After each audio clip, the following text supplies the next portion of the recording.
What's going on, everybody? How's everybody doing? Another lovely Wednesday. Let's get our tunes going. Camera working? Camera's working. What's up, everybody? Can everybody hear me, see me okay? Let me know down in the chat before we get started. And we will get the show on the road. Hopefully this will be one of the last streams of this machine before we actually do some kind of review video on it. I got it sounds great and loud and clear. Yes, okay, cool. All right, let me say hi to those that were here. There were some people saying sup early on. Okay, this music's really loud. Hold on a sec. There we go. Chill out, tunes. Hopefully you guys can hear it okay, but it was blasting me. What is a sharp piece at the edge of my table here? I'm all kinds of cut up today from doing various things, and now there's this other sharp thing. Let's say hi. So we got that guy Makes. First, what's up? What's up? Tiger Flyers here early. What's going on? Petty Ruckspin, Spencer Knight, Jeff Dorson, Nigel. What's going on? Reading Rainbow. Printer works great. Thanks to you, Feder. Oh, nice. I am glad to hear that. Michael, R. Bryan, Frog Liquor. Solid name. Hello from Colorado. Looks and sounds great. Awesome. No Mercy. Burn Carve Print. Eric. What's happening, y'all? Zivals. Oh, okay, cool. Nice. It's, you know, like I say this almost every stream. It's really hard to connect because everyone has like 3 or 4 different names depending on where you talk to them. It's really hard to connect everybody, especially if you do have different names on every platform, you know? So I appreciate you mentioning it.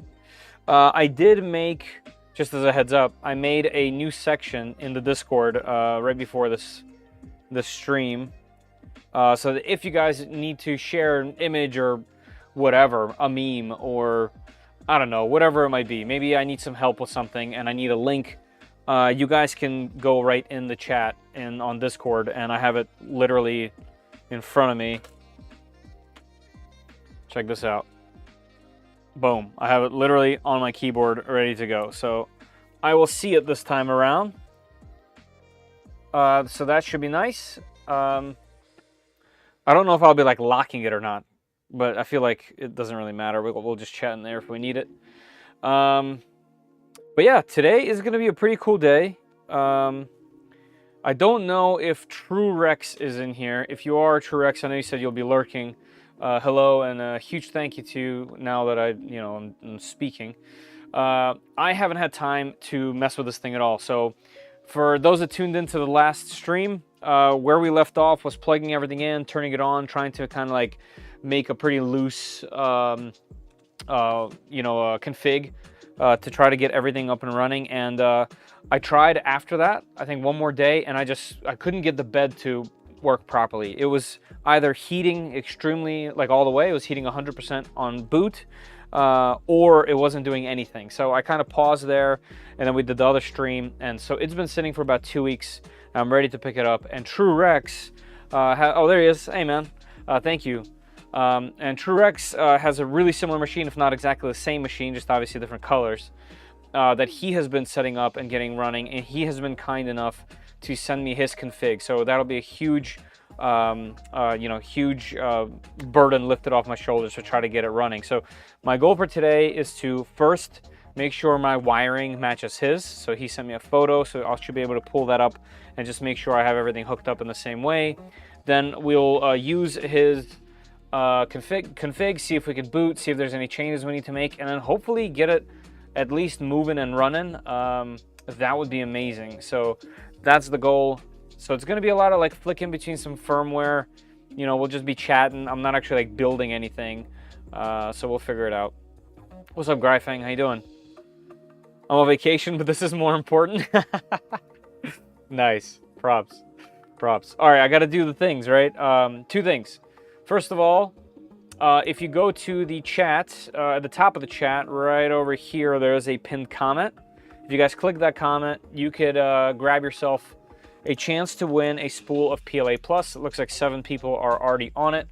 You have to be in the United States and you have to be present to win. I do this at the end of the stream, so this is for those people that support and wait till the end. You can always, you know, drop out and come back in later, right before we choose the winners, whatever it might be. If you're at the end and I choose you and you're in the chat, you get to win this as long as you're in the United States and you answer that question. There's still a lot of you guys and gals that answer without answering the question, so please do that. But yeah, what's our question for today? What was the last thing you improved with 3D printing? I'd love to know. You just need to update your UUIDs in the CAN network. Yeah, so I'm going to keep that the same. I'm going to copy and paste everything else from yours into mine, because the rest of that is set up. Just saw the wing of the plane. Yeah. Yeah, that's a long story, and one that I have documented. I have 2 other videos, well, probably at least one other video that I'm going to be posting before whatever happened there. Hey, Papa's here. Hey, Shannon. But yeah, that was a fun one. I took it out, camera's rolling, you know, tried to do my best, and I'm not going to spoil it, but yeah, that's the result. That's the only thing I got. That's the only thing that I have with me. Okay, so let's go back to this. So pinned comment, that gets you a spool, a filament, well, maybe a chance to win. Let's head back here, and don't forget this awesome site, shop.3dprintsos.com. This is where you can grab yourself some 3D print merch that I designed myself. Don't forget there's other color options. They're as cheap as I could possibly have them. My body double there is modeling one for me right now. Beautiful, right? Then we also got hoodies. If you guys are interested, it is getting colder outside. You can rep my brand for whatever reason, or get yourself one of these cool 3D print blank ones. They're awesome. These mats, fantastic. Use one every single day. I have them in various colors. These are all the different hot ends that at the time of when I was making them were super popular, so that's fun. As well as mugs, and I love this mug. Drink out of it every live stream. Nice double-walled, black on the inside mug. Doesn't get hot in the microwave, which is nice. That's why I hold it like this. Cheers. So yeah, if you guys want to support the channel, this is a fantastic way to do it. And I actually, speaking of supporting the channel, I actually had a question. Is anybody here that's in the live chat right now? Hey, Will. Is anybody here on my current Patreon? So is anybody here supporting me on Patreon at the moment? Hey, Clement, how you doing? And hey, Michael. Oh, nice. That's awesome. That's awesome. It's been a challenging, but very fun build for sure. So the question to you guys, I don't know if there is, because it's, like I said, it's hard to connect. But I was just on there on the Patreon because the video's about to drop. I'm gonna try to put it up tonight, and you guys will get literally 2 days. Every YouTube member and everyone on the Patreon will get 2 videos. I mean, 2 days to watch the video before it goes live.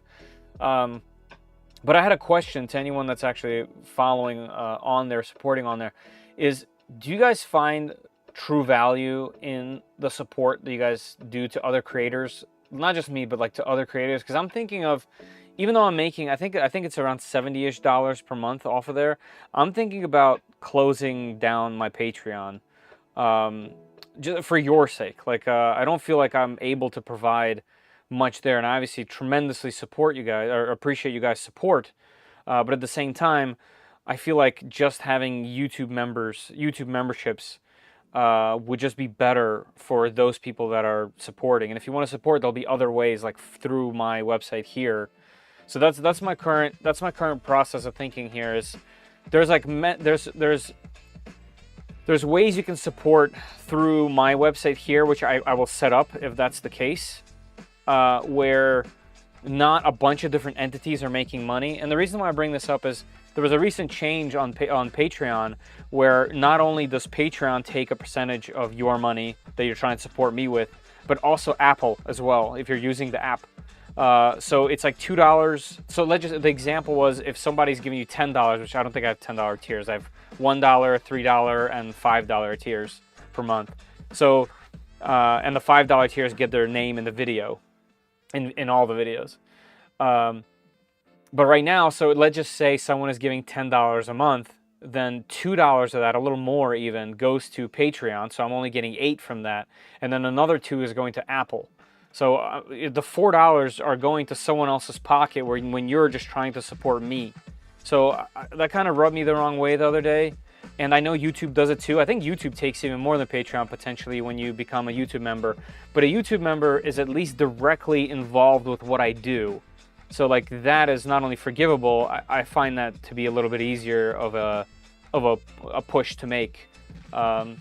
So I don't know if I'll do it formally or not. That's why I kind of wanted to kind of ask you guys, since you guys are the supporting me on the live stream and are here. Hey Philippe, how you doing? Where's Zumi? She's probably sleeping. She'll come over here at some point. Now watching on the TV. Nice. Get your popcorn with the fam. Oh, nice. Awesome. Yep, that works. That works. I don't really get Patreon. Would prefer to just support directly through YouTube membership donations. That's true. I mean, I support a whole bunch of creators on Patreon, but it's only because, people support me. So it's easy for me to be like, oh, I'll support you. Even if I don't get anything back, it's just like a nice little thing. And I think that's what it is. If you want to support somebody, just that every single month, some tiny amount to you goes to them, but that tiny amount to them accumulates and becomes something. So for me, I'm being completely open and honest. I think it's like $70 a month is what I make off YouTube. I mean, not YouTube memberships, off of Patreon. Obviously, I would love $70 a month. That's fantastic. But at the same time, like, am I actually bringing any value? You know what I mean? It just doesn't. Just something about them taking the extra money and them not eating it themselves, but they're pushing it to us, to the creator. I don't like that. And then I had an option when I logged in to either have that $10 go to, like, you guys pay it, or I pay it. And it's even crazier to make you guys pay for a random fee that they have. Do you know what I mean? So I don't know, just something about that I didn't like. YouTube member is nice because you can give them away. Right. I agree. On the last live stream that I called Airplane the Spruce Goose, that was the largest wooden airplane ever built in 1947. It was built by Howard Hughes. Nice. Cool little factoid there. Hey, what's up? All right, why don't we just jump in and see where we end up? And then, if you guys, I don't know if by the way, like, I see nobody really answered directly, like people that are potentially on my Patreon. I know there isn't that many members. But those that did answer, thank you. I appreciate it. I should have to make some actual decision. Because like I said, like the whole point of Patreon is for you guys to support your creator. And I understand that they take a percentage for making that platform. But now there's 2 companies taking a larger percentage from you, which takes away from me, which is just a weird thing that I don't like. Hey, Iceman. All right, anyway, that's the ramble for tonight. Let's do it. All right, so first things first. Actually, you guys won't be able to see my desktop here, I don't think. But I'm going to pull up... Oh, yeah, wait, yeah, you can. Hold on, let's do this. This way. What? There we go. Put this here. All right, so here is what Mr. True Rex sent me. Here, let's do this first. Let's open this image up. There we go. So this is his wiring. It should be really close to mine. The only difference is going to be these motor wires. And True Rex, if you're in here, like I know you might be busy, but I might ask you which one of these is which, because that's really going to be the only real difference. And that's going to make things a lot easier, this part right here. I bought a K1, and after root, I had an extrusion problem. Do you think it could be because of root?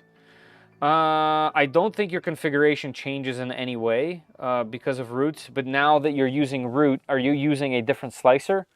Try to print something that's exactly the same thing that you printed, maybe already from your printer, and that way you'll be able to see if something changed in firmware. Or if it's just something, whether it's a setting or a file somewhere. But don't forget, now that you do have root and you do have access to fluid, You can calibrate your machine in any single way that you want, just like it's a regular clipper machine. So head over to the Ellis's tuning guide. You can type that into Google. Ellis, I think it's called, yeah, ELLIS tuning guide, and you'll have, I find them to be the best directions on how to tune your clipper-based machine. Probably tell him from his configuration if he's not as well. Oh, did I miss the other part? What do you mean? Probably tell from his configuration if he's not as well. Oh, you mean like where the motors are? I'm not sure what you mean, Michael, but let's dive into this and see what's up. So actually, I doubt you guys want to actually see this photo this big, because I already have it full screen. Let's do this view. Oh, right. Okay, I guess I can turn the machine this way. Guys, don't forget, if you guys want to see a different view than what I have, like on the, up, let me know and I will switch it. Because I'll obviously be like chatting or get into something and I'll just forget that I'm actually showing something. Let's do this. Let's make this a little bit lighter and maybe zoom in. Oh, that's amazing. Wrong camera. Do this one. You should follow me. Yep. Okay, there you go. Let's do this. Let's do this. Let's go to image, exposure. Let's do this. All right, and then focus. Boom. All right, there we go. And then to make things the same, I guess what I will do is I will get some boxes and put this thing up on some boxes, because you can't put it on its face with the screen. Let's go this way.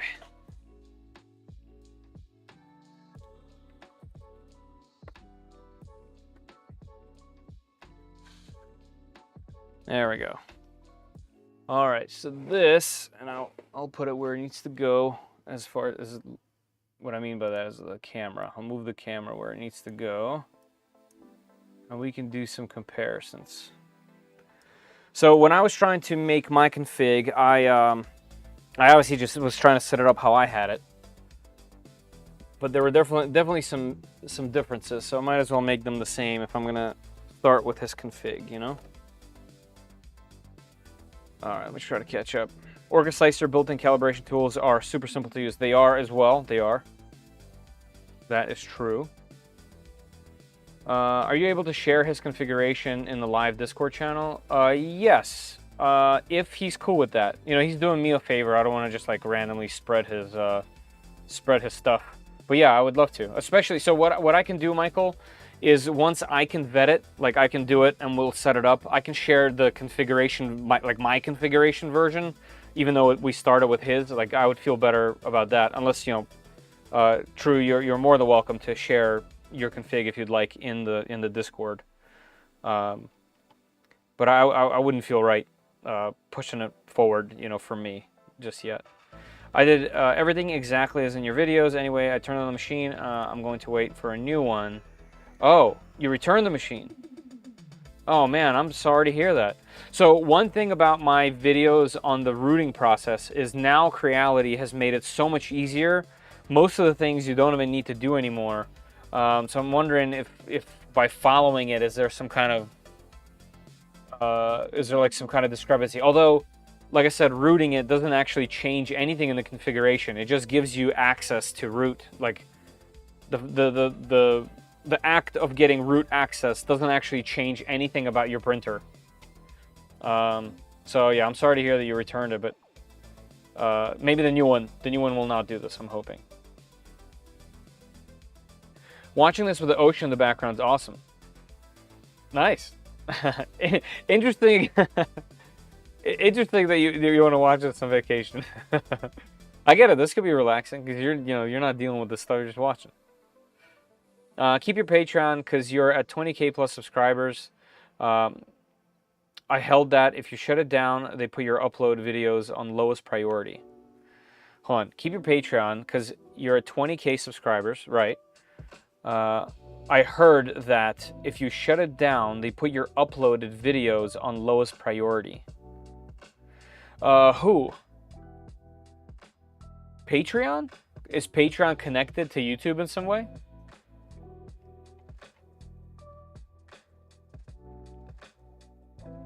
Wiring looks great. Yeah, thank you. I mean, the kit does make it easy.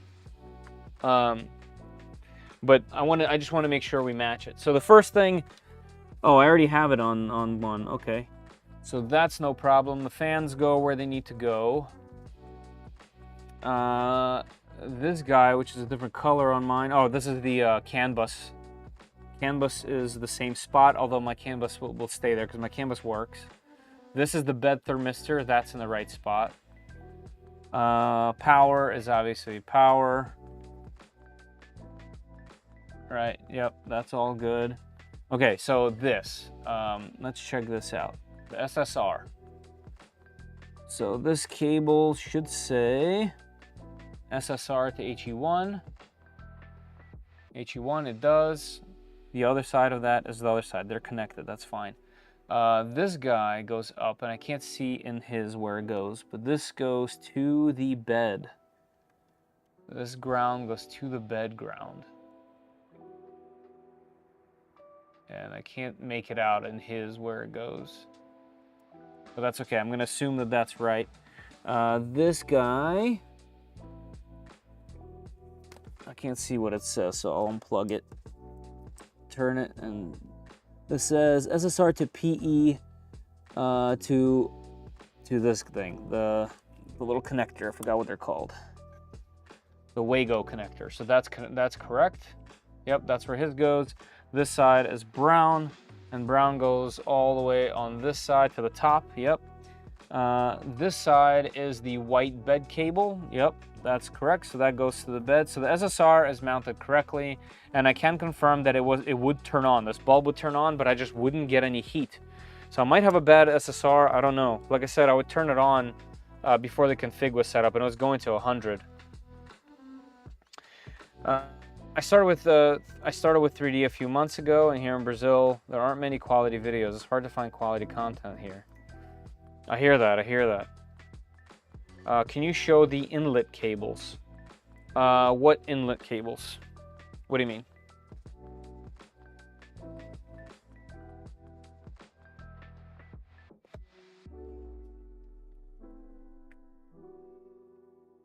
You mean up here, these cables? Or these inlet cables? So we got blue in the middle. That's correct. Yellow, green on the bottom. That's also correct. Then we go up here.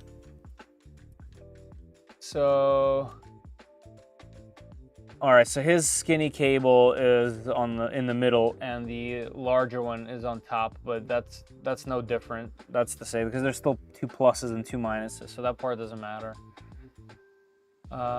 So that wiring looks correct as well. And then there's no way I'll be able to see any of the Wago stuff. But he does have the same, actually he did do the same order. Blue is on top. Then we have the 3 brown and the yellow. Yeah, so outside of, you know, us routing it ever so gently differently, I think that's all the same. The only difference now is the actual motors. So that is what we need to figure out. So I'm gonna unplug these, and we need to plug them in a specific order, or else the thing will not be able to level. All right, and then the X and the Y motor. Hey, True Rex, are you, do you happen to be here at the moment? I'd love to know which one is which on the motor side here. Yeah, I think that's the only real, like, puzzle, is the motors in the right. Check live Discord channel about the inlet wiring. Oh, okay. I wasn't even looking down at the keyboard. Oh, yes, so this, I did this already, Michael. So, this I did. I went through this thing and I checked the inlet wiring. Yeah, so we did that in the last stream.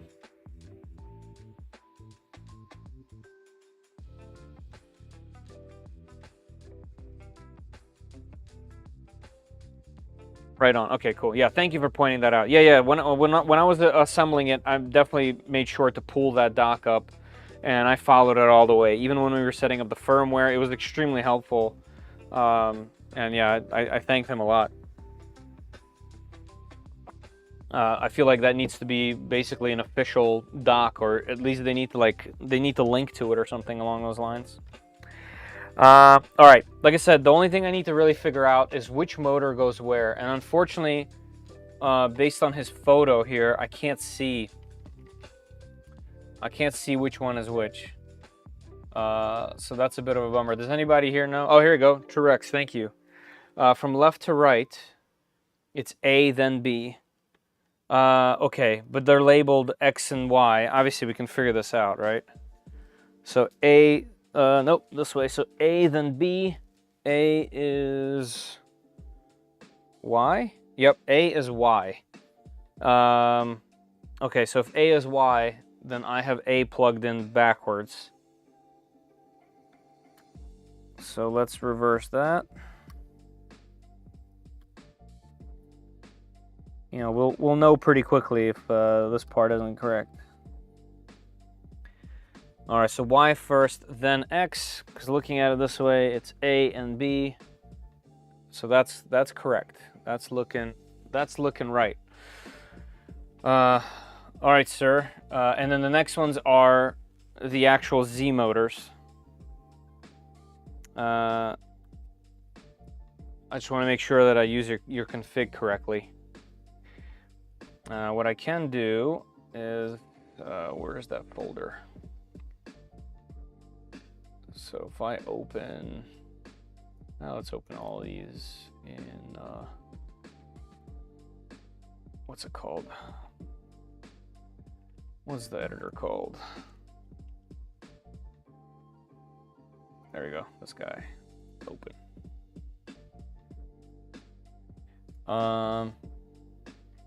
Let's see, let's go to printer. Just wondering if I could easily pick it up based on the switches.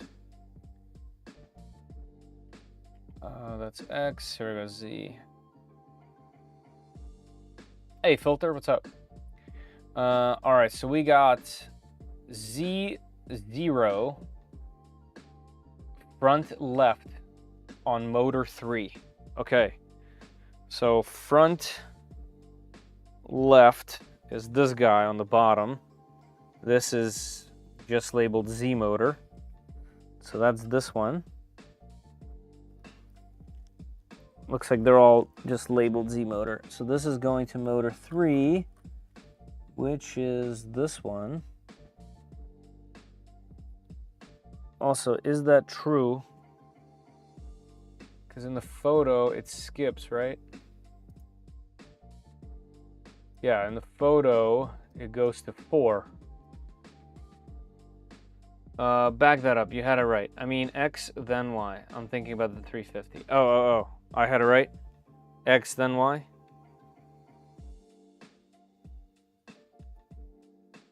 All right.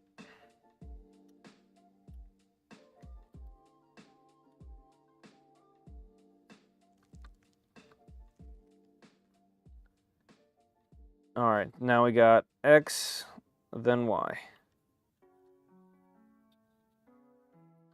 Okay, got that. I'll put notes in the printer config for each port. Yeah, cool. Wiring equals boring. It is a bit. It can be a bit, but it's one of those things where you have to be careful and take your time, because obviously you can jack some things up. All right, so let's see if I can use your notes, Trurex. I appreciate it, man. It's literally huge help. All right, here, I'll zoom in. All right, let's do it. Let's follow this. So, Z0, front left, motor 3. Front left is this guy right here. Motor 3. Motor 3 is this plug, which is not the same plug.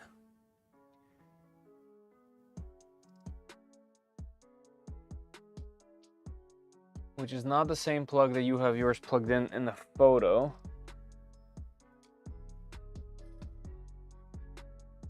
You have the first one plugged into 4.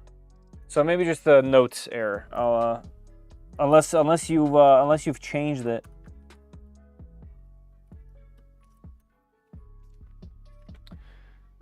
All right, then we need a Z1, rear right on motor 5. Rear right, that's this guy, this one.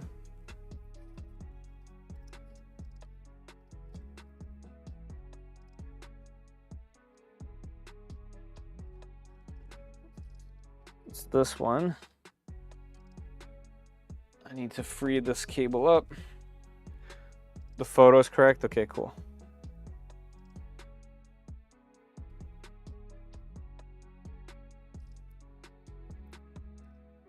All right, I need this one. Yep. This is next.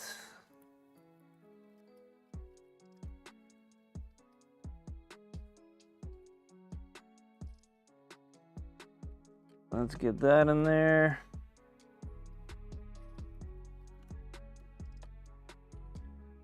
Boom. Okay. We in. And then we're skipping one. Okay. Go to Z3, front right. That's this one. So this guy is on 7. It goes all the way out here.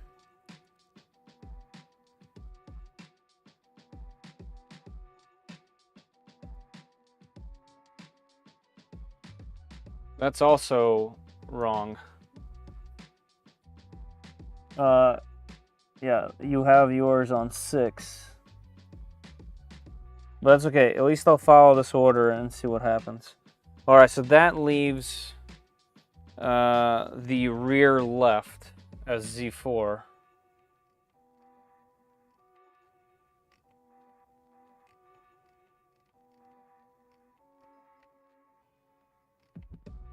Oh man, did I skip one somehow? I did, it's right here. Front right on motor 6. Okay, let me redo it. Front right, this guy is on 6. That's where it is. So this leaves this on 7. Front right, motor 7. Oh, okay, you have front right. You have front right in here twice. Okay, so that's why I got confused. So you got front right motor 6 and front right motor 7.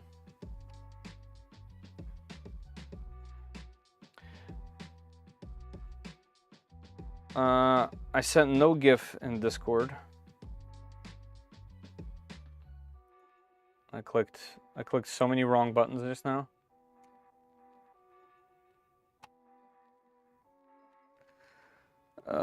Oh wow, yeah, that GIF. Nice.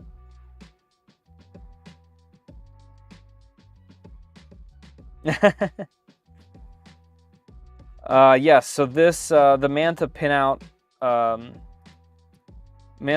is useful. I have it saved on my desktop. The Voron docks themselves actually tell you to wire it completely differently, by the way. Don't forget to like and subscribe to 3D Prince OS. Subscribe to that guy makes. I'll take that. This is true. I'm fine if you want to share with the community. I'll get my notes updated tonight and a correction just for that. Awesome. Awesome. We'll do. I just want to get mine running before I share something. You know what I mean? Like, I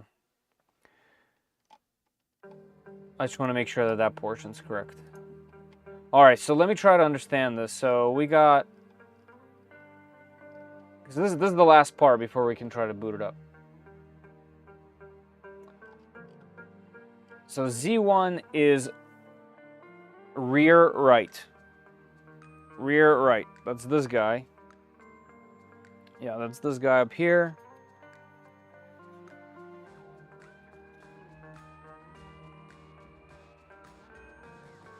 And that's motor 5. That's correct.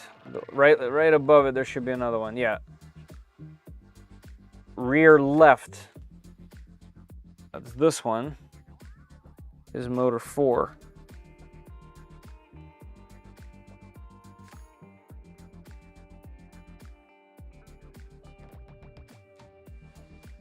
All right, I have this all wrong. I gotta redo this. I'm gonna unplug them all and do it one more time, everybody. I want to make sure this part is correct. It'll save us such a headache. Hey, 3D Experiments, what's going on?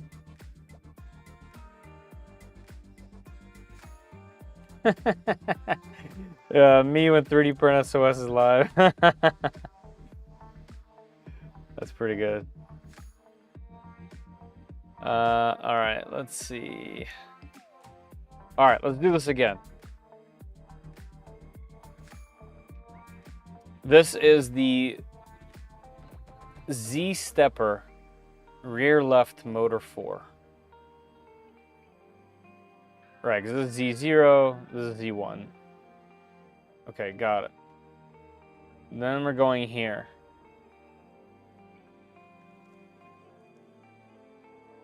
Rear right, front right. Front right again. All right, you know, the notes definitely need to be updated. Start with front left and go clockwise. Okay. Start with front left and go clockwise. Okay. We're gonna do this guy. This guy first. All right, going clockwise, we're gonna go up.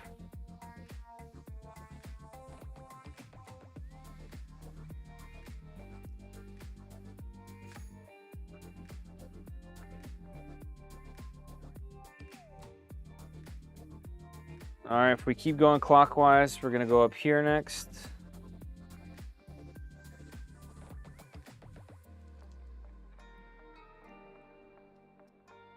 And finally, this one.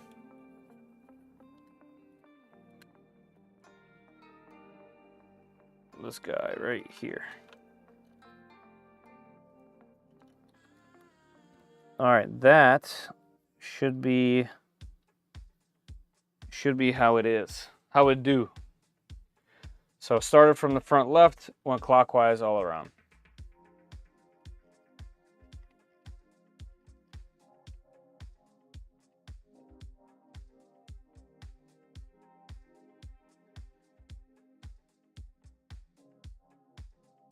All right, let me minimize this for right now.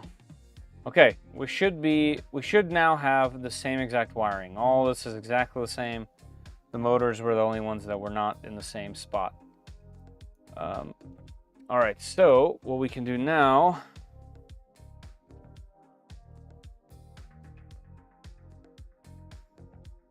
open this back up. We can close this. Go ahead and open the editor again. Make sure we have all of them open so I can get to them. Yep. Okay. All right, and then let's boot this up and get the config.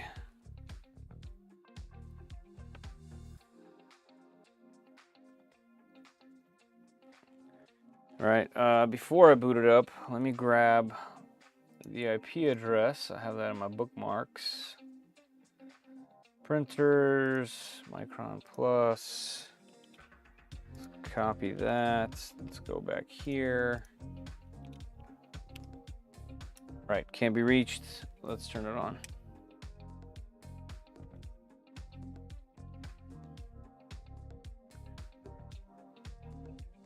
Well, no fires just yet.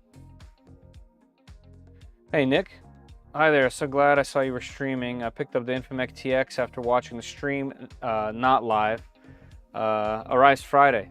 It looks like you're almost done with your Voron. Yeah, the TX is a really cool machine. I actually just recently got, like last week, got a box with all the accessories for it. I just haven't had a chance to do anything with them, but Definitely excited to use that machine a bit more because it's a really fun one. IP address, yeah. All right, so it did boot with no errors even on my config. Yeah, so it looks like we got 3.3, 5 volts, and 12 volts. I don't see any crazy things going on. None of the fans are running away. So even on my config, this seems to be okay. Just as some tests, here, let's move this a little bit further back. Since the wiring is okay, I mean, I do need to see this. So let's keep the printer this way for just now. Nothing's in the way. No, I'm not gonna home anything yet. I just want to make sure it's okay.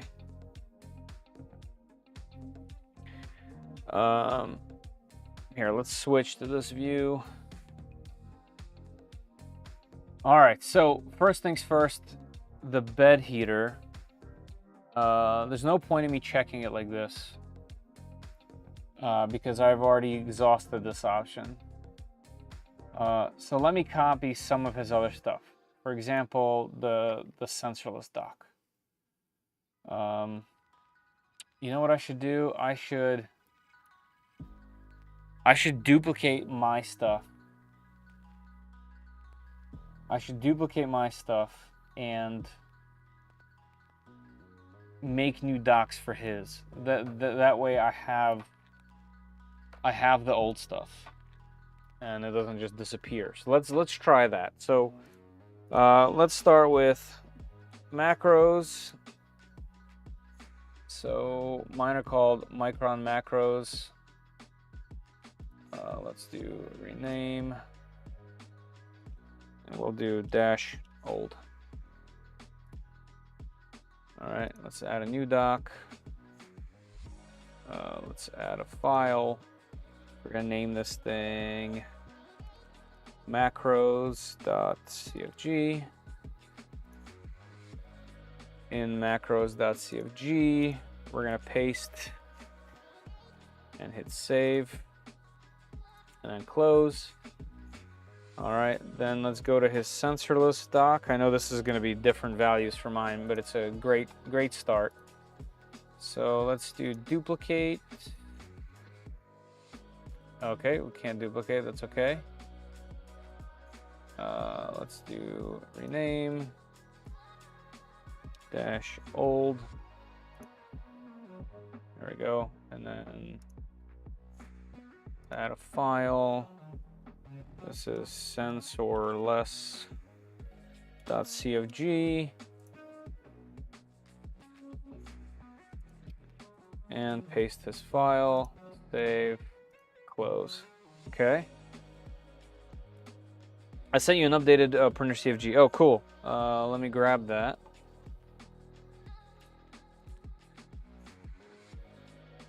Awesome.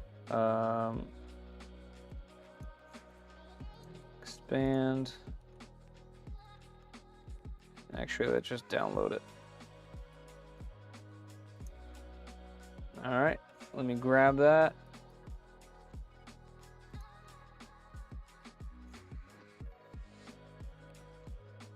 Yeah, because I actually spent a bunch of time in my printer CFG and set it up the way I like I labeled everything the way that I usually prefer, and all that stuff. So I'm thinking of just rebuilding it from yours. Yeah, that's kind of what I want to do. So instead of me copying yours right now, yeah, let's close this. Let me open it here. Let's do this. Paste. Save. All right, so I have it open. I have yours open. But let me do the rest. So the other one we needed was EBB can. I think my EBB can stuff is like inside. Oh, right. So my EBB can stuff is. You named it EBB can because this is going to be a tool changer. This is going to be a total pain in the butt later. So I named it tool 1, because it's going to be tool 1. Will this video stay up? I want to watch it. Call me tomorrow. Yeah, Felipe. All my live channels go into the live tab on the channel, so you could always rewatch them, and they're always there. So this information doesn't actually go away, which is very nice. Let me lower my desk here. All right.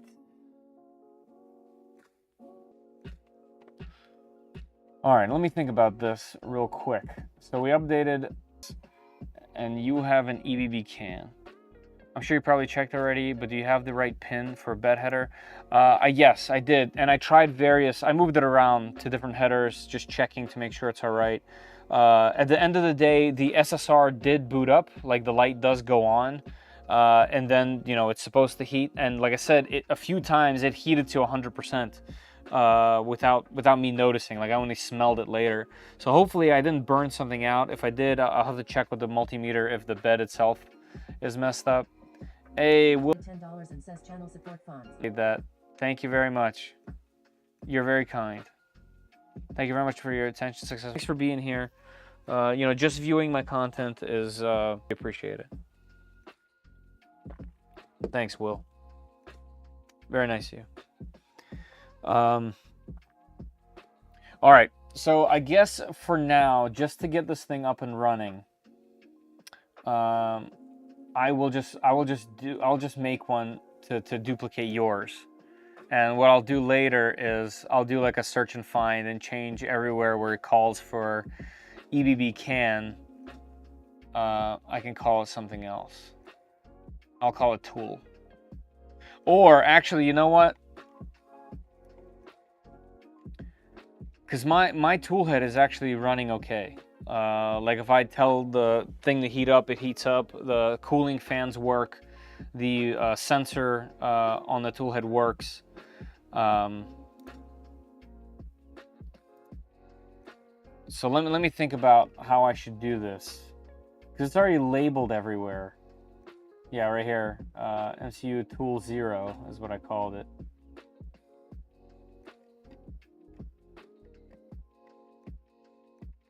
So let me just try to think about this in my brain. You gotta have an OnlyFans section, you know? Most of the calls for the pins in my configs are in the EBB can. If you're not using it, you can comment out the include statement. Right, because mine are inside of here. So I was just trying to figure out whether I should use it or not, and I think I'll just, because this part is functioning fine. It's the bed stuff and the motor stuff. Hey, Kenneth. So I think I'll just pull that from your config and keep the rest how I have it. The only thing I need to check is the probe. Because that I did not set up. So where is the probe? Okay, so here, this section. Yeah, like you have tap settings, so I need this part.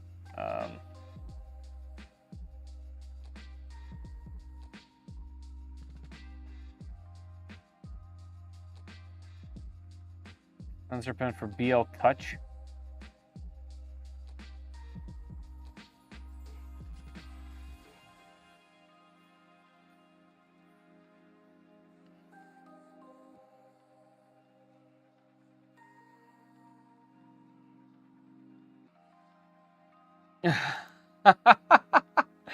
Thought it was a Starbucks. Wilmar is just a barista, you know. Hey, leave my guy alone, man. Oh, that's funny. You'll need to correct the probe pins to match your tool 0 settings. Right. So yeah, I'm just thinking whether I should just take away all the stuff that I did, just use yours to get it running, and then I can like customize it later. Or do I just do this now, because this will make it much easier to add a second tool. You know, like everything will be all the tool 0 stuff will be in here, and whenever I need a second tool, it'll be its own config. It'll be nice and easy. There'll be like a main one and then the accessory ones. At least that's how it seems to be okay in my head.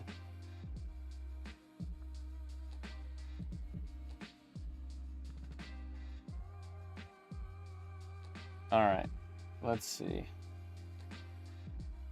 Let me check the pins. The probe pin. You have it set to PB9. Mine's set to PB6.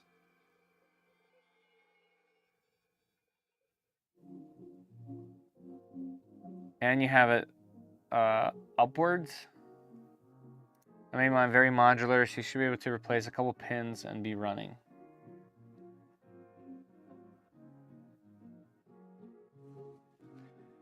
All right, then let's do this. What I'm gonna do is I'm gonna rename this old, and we'll stick with your configs and get this thing up and running. I think that's probably the smart thing. And then that way we'll have two people helping troubleshoot, and I think that might be a better idea. So add file. This is EBB36 can.cfg. And here we'll put your file, save, close. And then let's rename this one old. And we'll add a new one, printer.cfg. And in here, let's take the one that you just sent me and put that in. All right, so this now should be a one-to-one with yours. Let's save and restart and see where that takes us.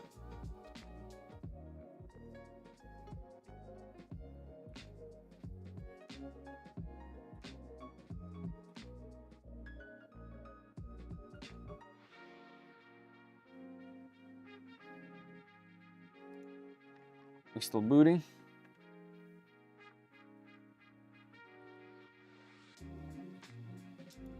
Oh, right, the IDs. Duh, all the IDs are different. Yeah, let me copy and paste them then. So printer old, we need this. MCU, CB1. All right, printer CFG. There we go. MCU, save that. That should be one thing. Then let's grab printer old. Let's grab this for toolhead 0. And in yours, that would be here. Right here. There we go. Save and restart. Yeah, thanks. Yeah, I got it. I got it later. All right, so that booted up okay. I see 2 temps. That's good. UV can temp. We can always add more of these later, like the motherboard stuff and the fan controls and all that stuff. All right, let's do this. Let's do the first thing. Let's see if this works. Let's just set it to 60.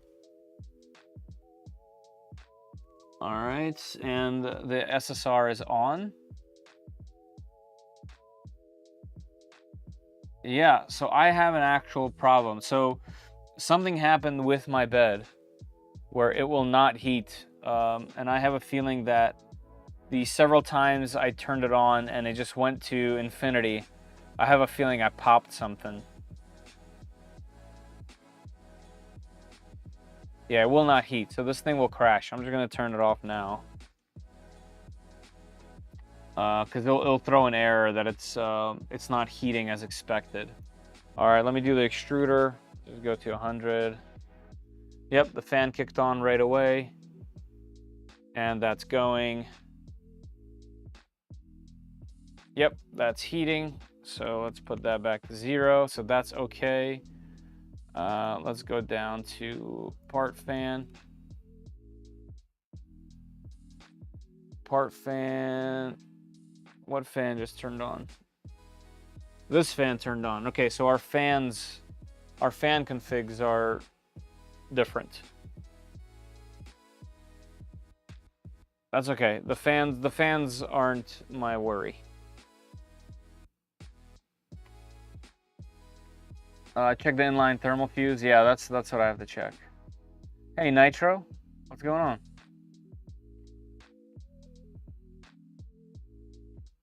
Do it, do it, do it. I've decided to do a full bed benchy on the printer I got from you. I'll be done in 3 days. Oh my. You're doing a 400 by 400. That's going to be a big boy. Don't forget, by the way, that on a benchy that big, you do need support. Because like it was meant to be really small and not have that many layers. So there's going to be like extreme overhangs. So maybe try to do a couple supports in a few spaces.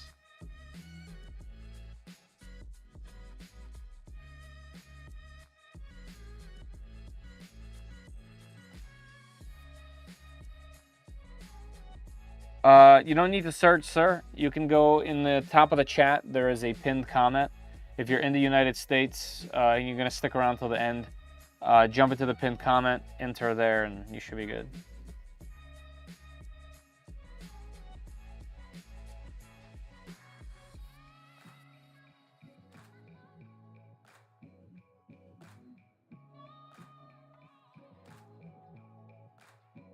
Oh, yeah, it can't be Canada, US only.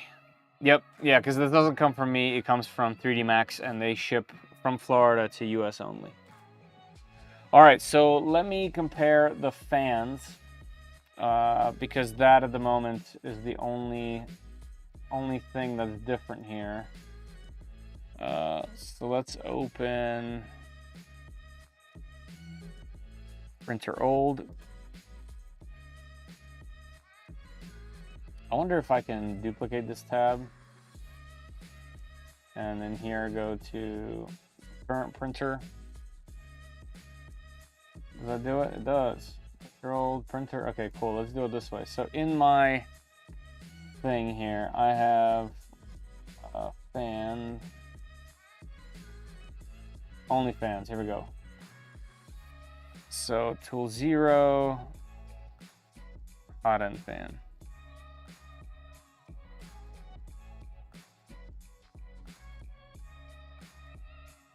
Hey, David.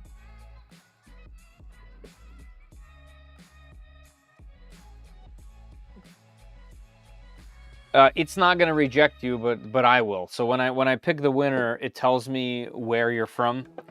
So if I see that it's not in the United States, I just click the repick. You can't trick the system, dude.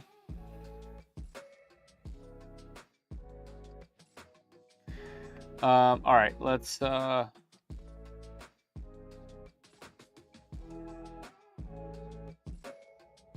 nice. Twitch finally paid. That's always waiting. I want to pick up a hoodie from you. Awesome, awesome.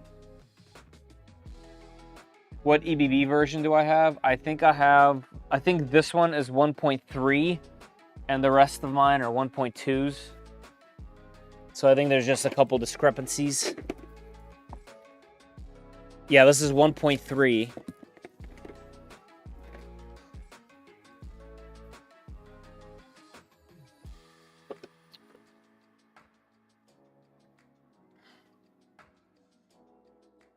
It's great if you like public rejection.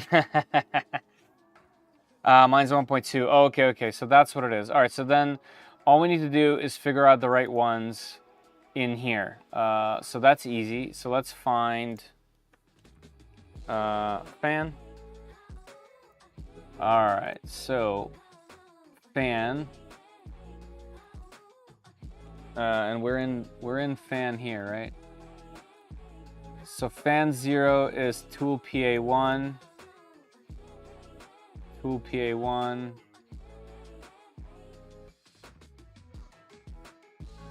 So this will be can EBB.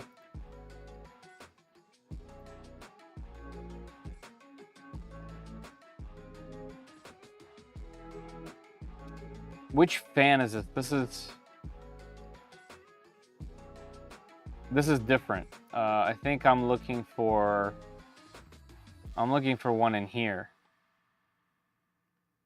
Yeah, this should be PA, nope, PA1. That one's correct. Heater fan hot, no, this should be P0. It is. This should be PA1. It is. So nothing's funky there. This is correct.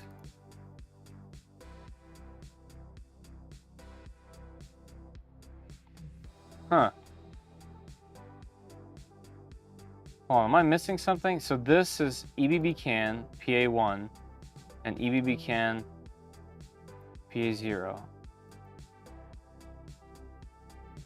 PA1 and PA0. Heater extruder. This one's working fine. It's this one that's not working. What do I have that's different? 0.5. 0.5 off below. Let me just comment this out for fun. Just so it's the same as mine.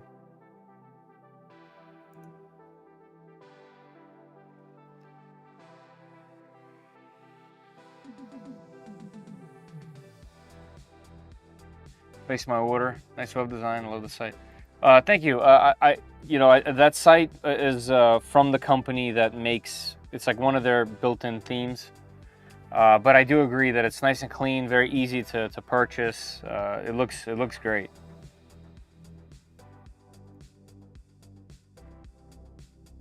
Also, I'll get a notification about it from Fourth Wall, and I'll be able to send you a thank you video. All right, so let me just double check this again.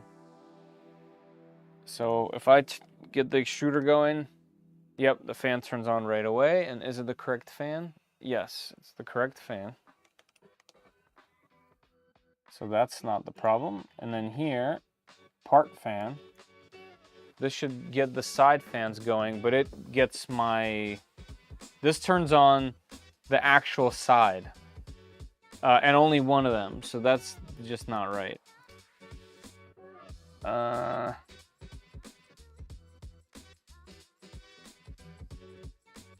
love this part, right? All right, so that fan is this one.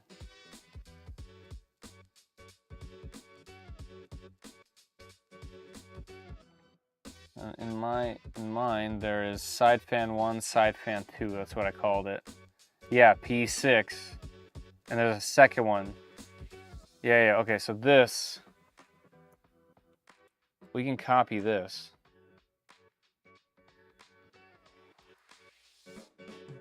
And put this here. Yeah, these are the controller fans.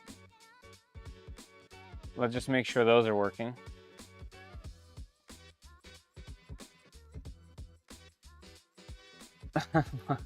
What is going on here? And your new desk pad. You know what to do. All right, let's check those. Side fan, off and off. Okay, so these I have going with the heater of the bed. Obviously, the heater part doesn't work. Okay, good. So as soon as I give that 100, those two fans start running, and that's what I want. Okay, so that's working now. So the only thing that doesn't seem to be working at the moment is the cooling fans, part cooling fan. And there you go. Now it's working. Okay, so I fixed that. So all the fans are running. So the problem was that these two fans weren't defined, the side fans on mine. So that is now working. Okay, cool. Let me close. Actually, I'll keep this old one up just in case.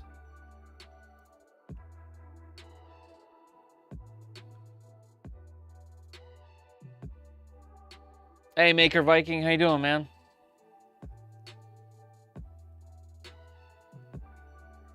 I'm over here just trying to figure things out. I think I definitely burnt out the thermal fuse on the bed. I'm assuming I can just get a new one and solder it in.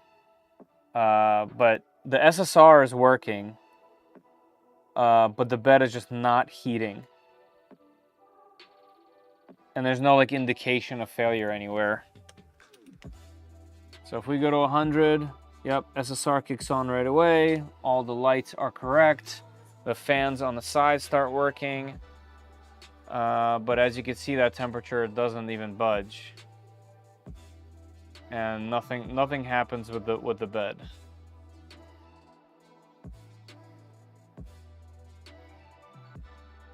Yep, so it'll just error out. So I'll have to just check the SSR.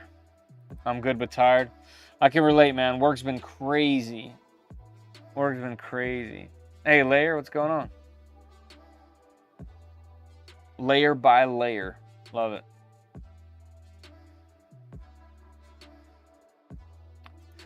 Yeah, so their printing companies are like all over the world, and they ship completely different places, completely different times. Which is good. Some orders, you know, you'd want to not wait for everything, you know, 'cause some of the things might come from like a faraway spot. So it's actually kind of nice. I'm getting the Bamboo Labs effect sheet. Nice. The thing is great. I've been using it a lot. I have a video coming out on this keyboard where I printed some keys and I used it there. I also have a lot of shorts using it. Tired as life, yeah. Check continuity on the plus for the bed, not yet. The thermal fuse is the white plastic piece of mount. Right, it does. Yeah, I know what it is. I just never broke one.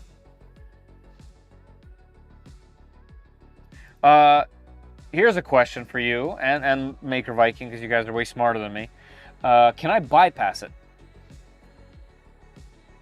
Like, technically speaking, a thermal fuse isn't necessary. Like, right? Just to make sure that I understand. Like, I can always get a new one, but can I solder in a spot? Yes? Yeah, because I could just bypass it with a wire. Do you not have a spare thermistor you can tape to the bed? I mean, I definitely have a thermistor. I'm not sure what's wrong. I don't think it's the thermistor, because the thermistor has a reading and it's not an error. It's showing the correct temperature, 22.8. So it's not the thermistor, it's the heat.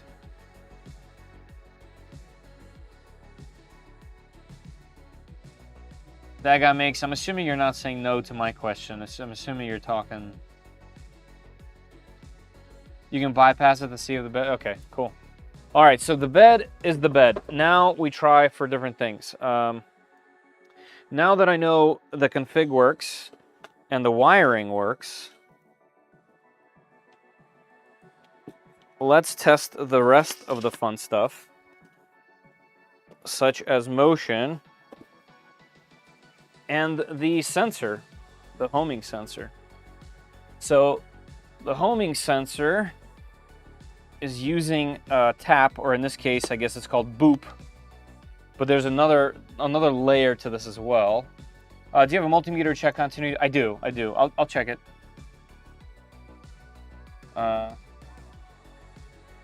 You can, but of course you don't have the safety of fusion. Right, I don't mean that as a permanent thing. I mean to check if my configuration's running, if the bed is working, and if it's just the thermal fuse or something else. So now that I know that I can just bypass it, only for testing, not as a thing like that. No. No googly eyes. That is the actual mounting. Here, I want to get the camera set up real quick, so you guys can see it. All right, now that we don't need to view the config, we can do this. There we go. That's probably a better view, right?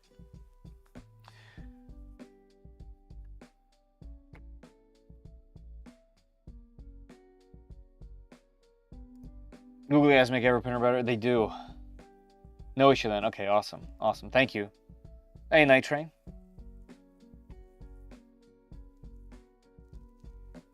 Mad Hatter print is 250. Oh, nice. All right, let's go ahead and check clipper, check tap sensor. I don't remember off the top of my head all the configuration checks and whatnot, so we're gonna verify.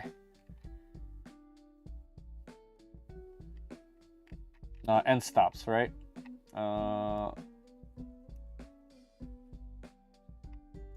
Query end stops. Let's go back to the config.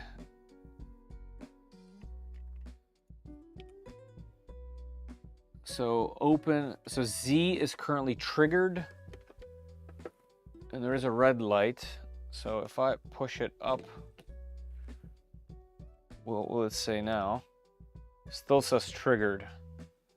All right, so the pins for the end stop are different on the 1.3 versus 1.2.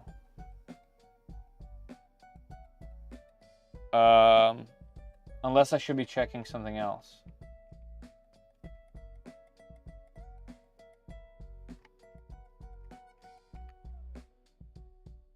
All right, let's do it. So in here, let's search probe. And probe was PB6. Let's go back to configuration. EBB can, I believe your probe stuff is in. Right, it is. Aha, so the probe is different. And on mine, it's PB6, and it's not upped. I'm gonna remove this so I don't get confused. All right, that should all be the same. So let's save and restart. Your toolhead pins are wrong if it's triggered. They may need an up. I think it's even different, TrueWorks. I think it's because I have the 1.3 toolhead and the pins are different. I will find out in just a second. So let's see what it says now. Open. This thing is off. Triggered. Okay, got it. So that's what it was. It was just the pins. All right. So now tap should work.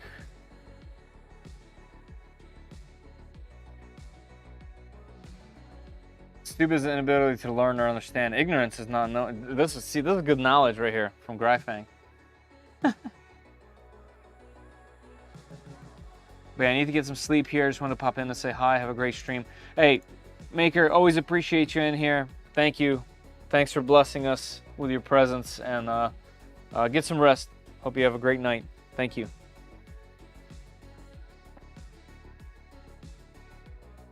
Cheers to you, sir. All right, we are almost ready to hit home. I'm just scared.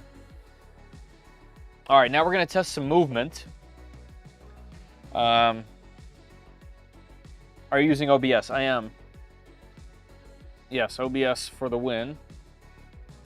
All right, so we need clipper, check, 2.4 Z motors. All right, we're gonna do some Z motor buzzing.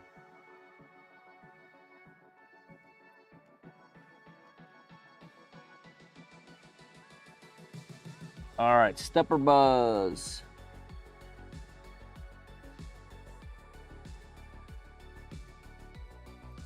All right, let's do X, then Y.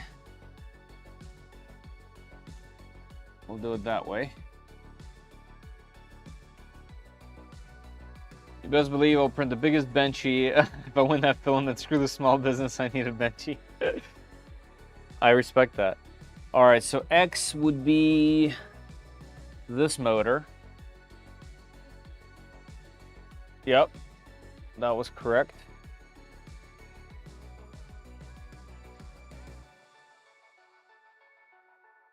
Yep, it's still moving. Yep.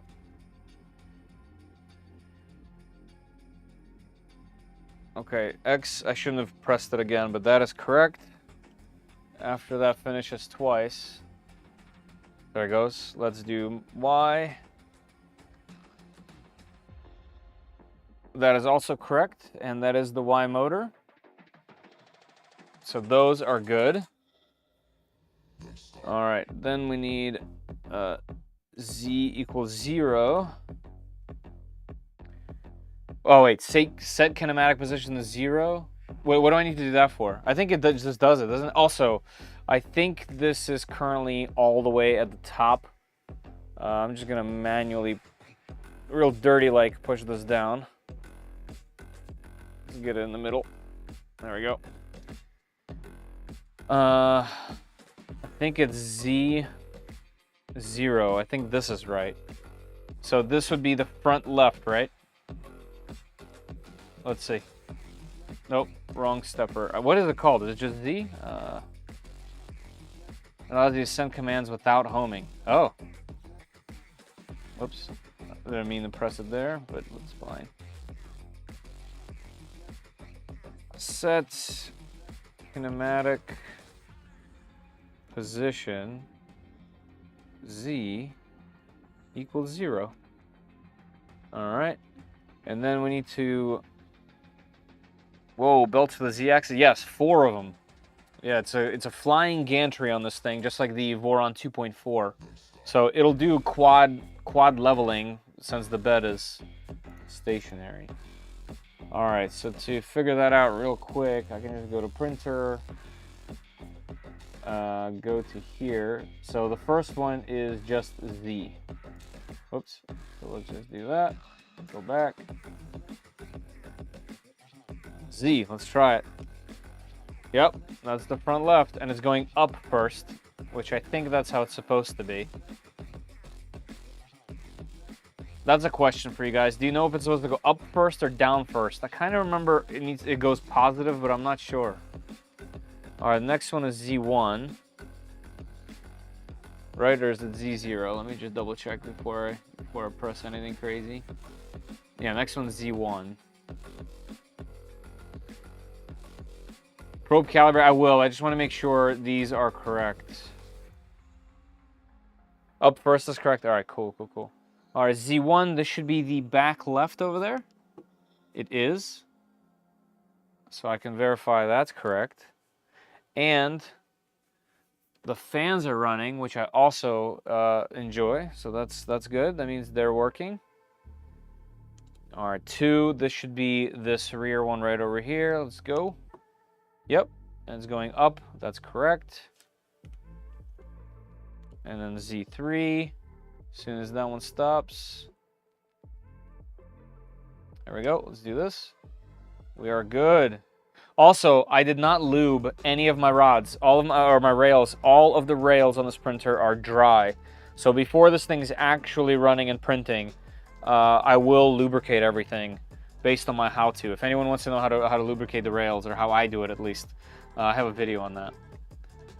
So are you going to name this printer Zmi Grinuch? I don't know what that is. Is that, it's either a person or it's like a Russian spelling thing of something. Hey Zach, what's up? Don't even attempt that name. If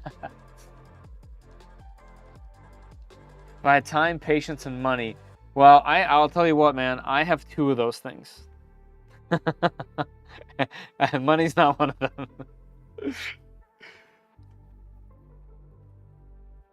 All right, so I can confirm all of the Z motors are going in the right direction and they all work. I can confirm that the probe is working. So what we're going to do is we're going to do a probe calibrate. And I'm going to put my mouse... Hey, thanks for subbing, Zach. I appreciate that. Oh, you didn't sub. You became a YouTube member. Nice. I appreciate that even more. Thank you so much. Glad to have you. I'm about to drop a video. Hopefully, I'm going to try to stay awake and do it tonight. But I have to export and upload it too, because the one that I exported somehow didn't have volume. But Every YouTube member and Patreon member will see the video for 2 days early. Slavic multiple-headed dragon. Oh man, I don't know the name. First of all, I should know. But if anything, I would name it Chiburacha. Chiburacha? Chiburicha? Chiburacha.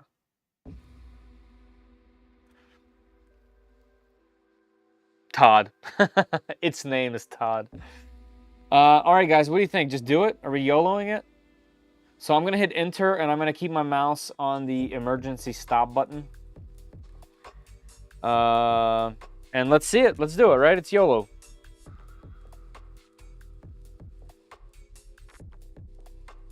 Three-headed dragon. That's actually, now that I took some time to think about it, three-headed dragon makes sense. I mean, this is gonna have 4 tool heads. Michael, what are we doing? I just tested the probe. The probe is functioning. I just tested all of the motors. They're functioning and going in the right direction. The only thing I have left is to do a probe calibrate. Keep going until it sounds expensive. That's what's about to happen right now. Todd should definitely be a candidate. Love it. All right, mouse is on emergency stop. I'm gonna hit probe calibrate. Let's see it, guys. This is gonna be the first motions of the machine. Let's go. All right, we went down and it says no probe after full movement. Interesting. Why did it think that that was full movement? Oh, right, because it was set to 0. All right, let's do this. I'm gonna do a restart.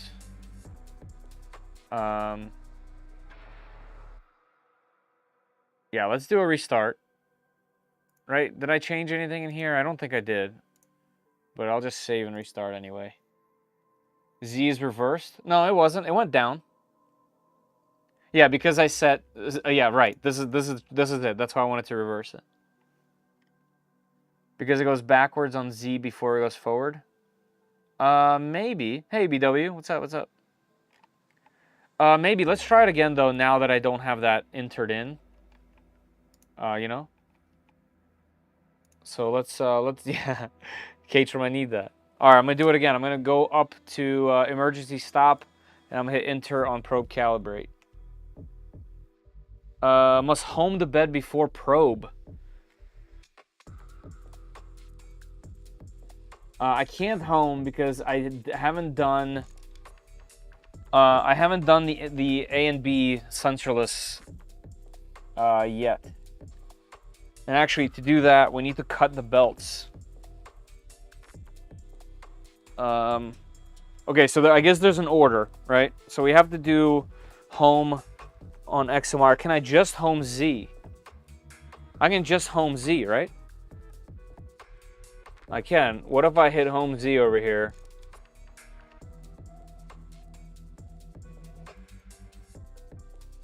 I'm gonna hit home Z and move my mouse to the stopper. Let's go. There it goes. Going fast too. Nope, that smashed something. That 100% sounded expensive.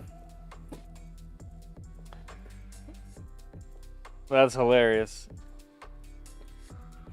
I wonder what was crushed. Something was not very happy about that.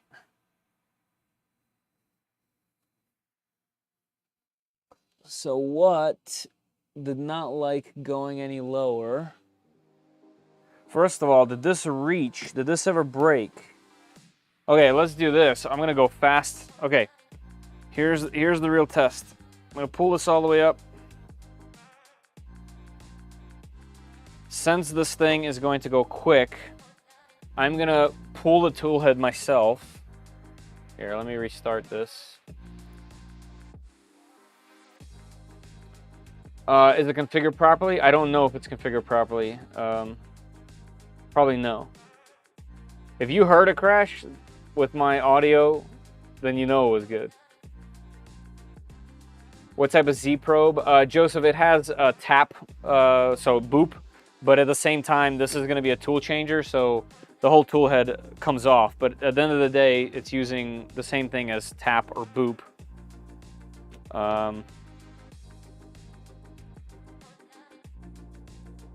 Change your homing speeds to give yourself some time. Yeah, I remember my first crash.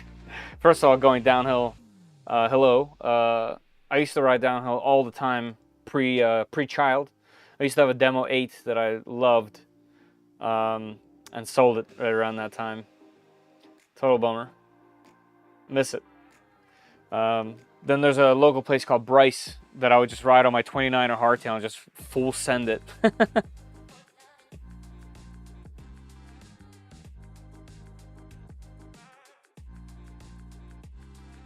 I've definitely had some wrecks.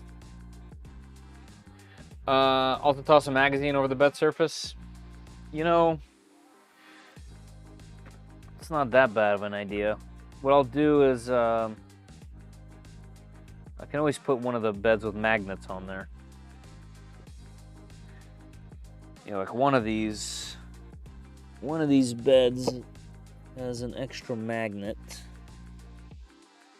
You can always put a magnet on there.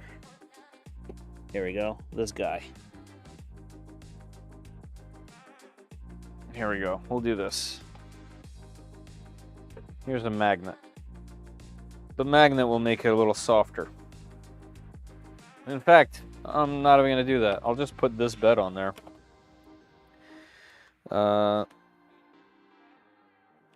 And that's okay. It's not actually going to do anything there. But also, what I didn't check is for the motion, can it go all the way down?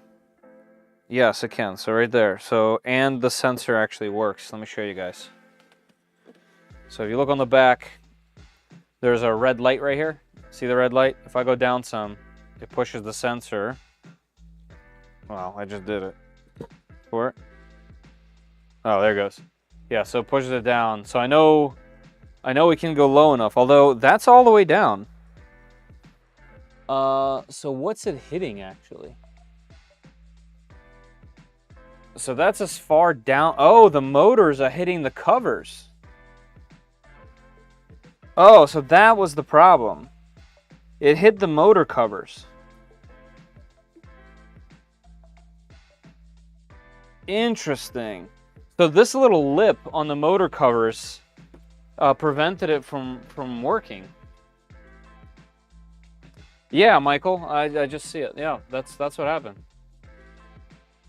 Da Vinci, thank you. I tried it. It works. Yo,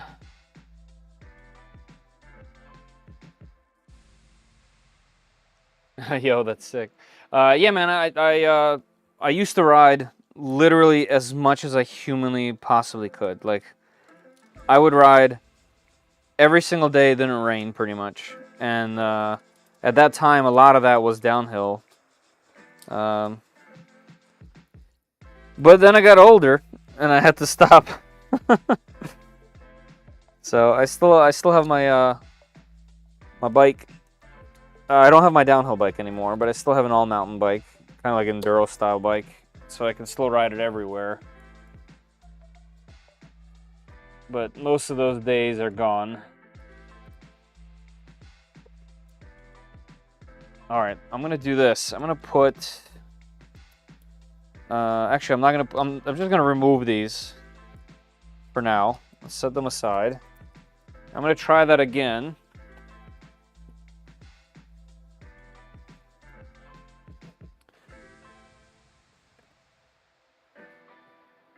Yeah, I did it. I did that already.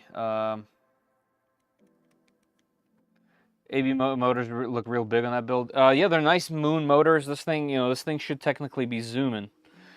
All right, let's try this. I'm gonna try it again to home and see what happens. If it crashes, it crashes. If not, we'll work on it. Let's go.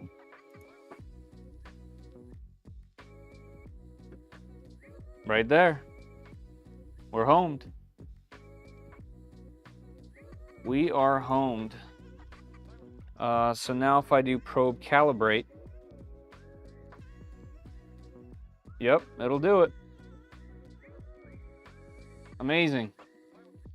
Amazing. Okay, I'm gonna abort this because it's not on the correct bed. And I am noticing that it's putting a ton of tension on that thing. Okay, so moving the Z works perfectly fine. Even on these dry rails, I can hear them.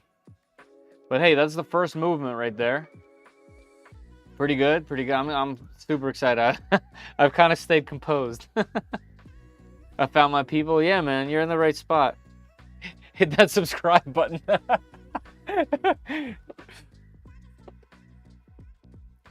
Home is where the filament is, right? It's probably tight without magnets built sheet on it. You know, we got that on there. Full send, that's right. Always full send. It does. It does.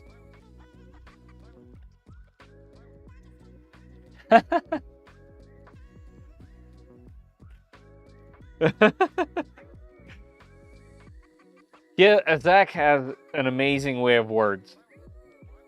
He's written some beautiful pieces for me, I gotta say. I used to go mountain biking at a local park with some buddies from work until I fell and broke my face. I haven't ridden since. I got married and had a kid. So, Mark, I too fell and broke my face. You guys can't see because of the beard, but I broke my nose. I ripped most of the bottom of the nose off my face. I bit all the way through my lip and my chin underneath, like this was completely open, and my chin was cut in half. I had well over 30 stitches. I had to have plastic surgery. They tried to fly me in a helicopter, and luckily I was conscious enough to deny it. Same with my wife. I didn't know how bad it was because I was knocked out. But when the paramedics were trying to get me up and get me to a helicopter, or right before, they started asking me questions, and they're like, "So what's your wife's name?" And I'm like, "I'm married." And that's when I realized that I actually fell really hard. Yeah, it was pretty horrible. It was a horrible experience. So yeah, I completely broke my whole face. I was doing a bunch of dirt jumps. I had a dirt jump bike at the time, and I would go to dirt jump every weekend, not every weekend, after work, every single day that it wasn't raining. And I was practicing my tables and whips, and there was just one of the jumps was very large, and I came up and it kind of bucked me a little bit, and I hit the front wheel on the lip of the landing and just ate dirt, man.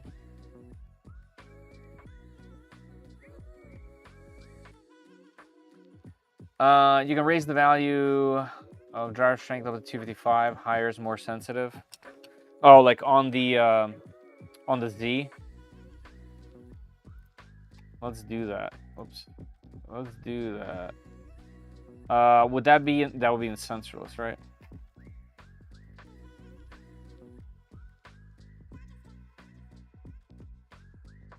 No, not here.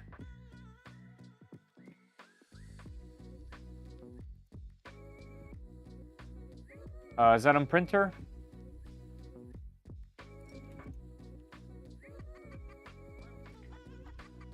It is. So you're saying raise it to 225 on all of these.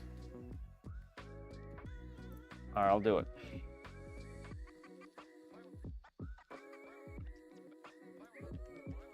Z1, Z2, and Z3. I used to do track days on my sport bikes. Thankfully, never crashed. Saw quite a few. Speaking of that, I also hit a deer on my sport bike on the back road, and also went over the bars and destroyed my face there too. Cracked the full face open. Oh yeah, man, I had a bunch of those. If you're gonna go hard. That's what I'm saying.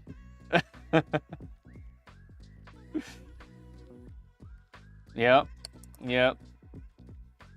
Let me scratch my cheek and get slight fractures. Yeah, I mean, it was the whole breakage. I had to, because I detached so much skin, it all swole up, and I couldn't eat. Like I had to eat through a straw for a while. It was pretty gnarly. Yeah, I did not press it. I stuck with it. I kind of froze. I froze up. I should have chucked the bike, and I didn't. I held it and just... More sensitive to make the motor stop with less pressure. Okay, cool. I have more hours watching Bamboo Studio. Yes, that could be a shirt.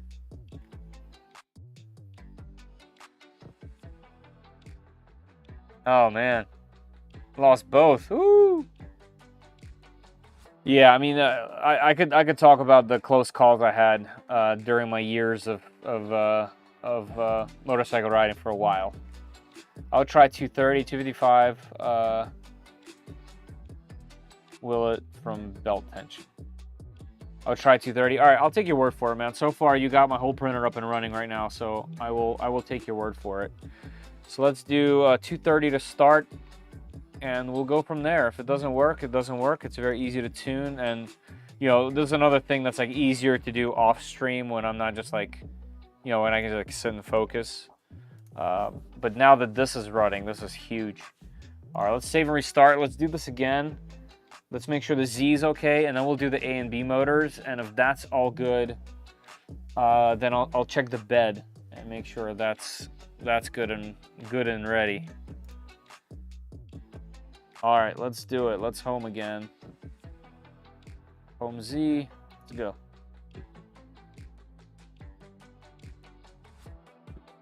Oh yeah, much better. I can actually go higher because it still flexes quite a bit. So we can probably do...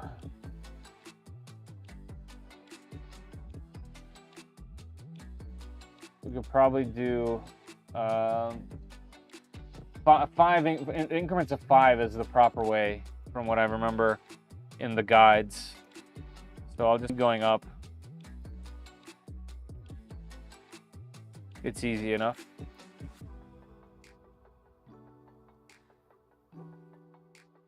Oh, I'm not on the right view. Sorry, guys. Wait, what? Wait, are we not connected?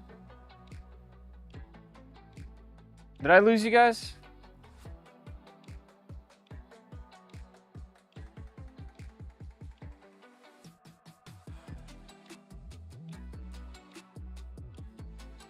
Guys, did I drop frames? I think it says I dropped 2.9% a second ago. Let me know in the chat.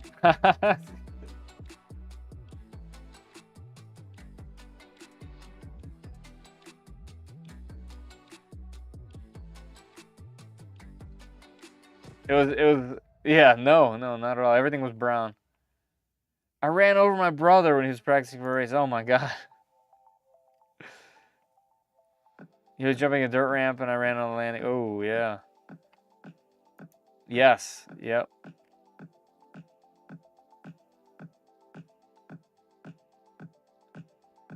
Yes, it does.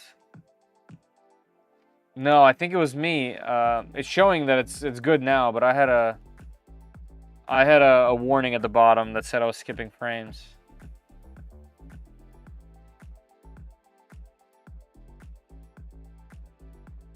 Mentioned the last 20 minutes. Well, with everything being unlubed, but I mean, it's literally, it's possible. It's totally possible. All right, we're back. Okay.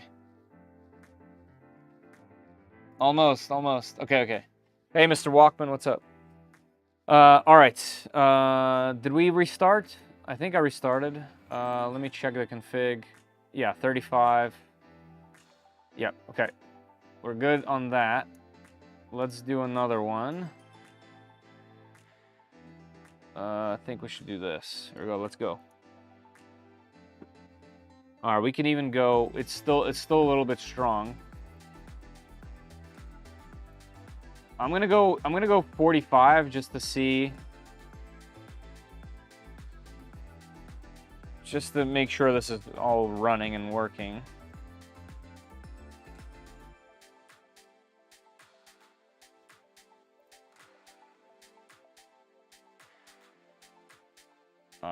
Let's restart.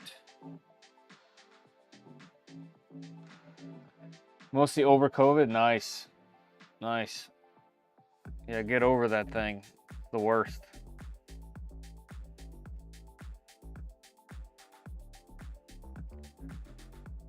All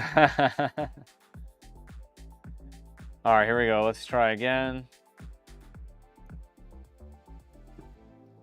It's still rather strong. I'm wondering if it's just the mechanical nature of this mount, because that's also possible. It is pretty strong. There is a little bit of an adjustment I can do with these screws on the bottom, with these bolts on the bottom. Let me give them one like quarter of a turn. This will move them away from the magnets. Let's see what that feels like.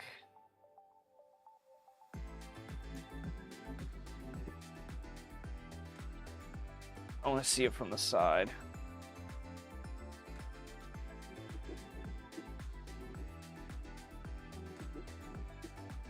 Yeah, I mean it's hitting it pretty hard.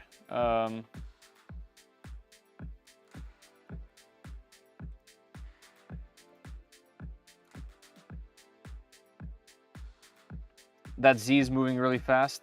That's okay. It's a flying gantry. It's belted. It's belt driven. It's totally cool with it going fast. That's not the problem though. So you guys are saying it's going so fast. If it's slowed down, then the pressure would work differently? If that's the case, find, what is it, home? No, it's, what is it? Is it safe? Is that what it's called? No, that's not here. Would it be in macros?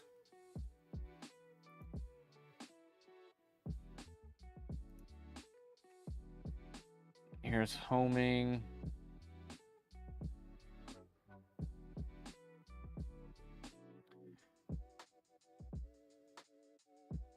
Home X.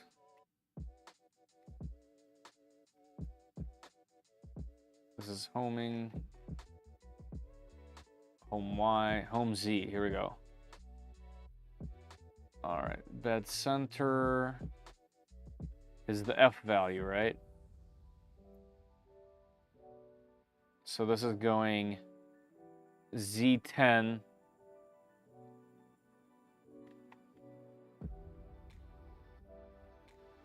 G28Z, Z10. It's not a speed. Homing speed is in.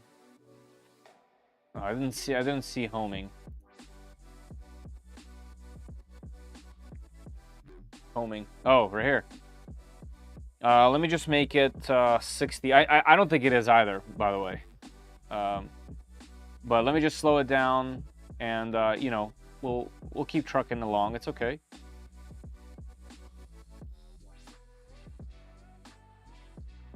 There's definitely some machinists in here.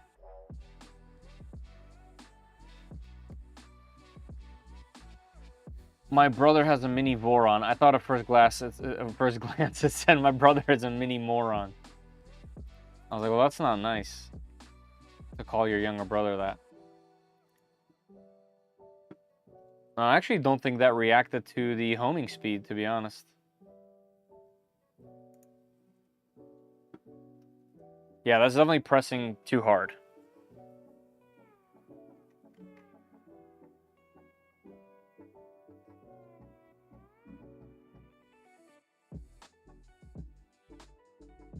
It's called a V0. You're thinking of this guy. The mini Voron.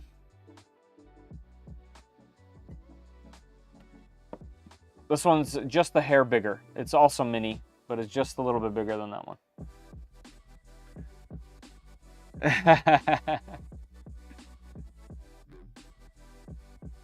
Sub-Zero, nice.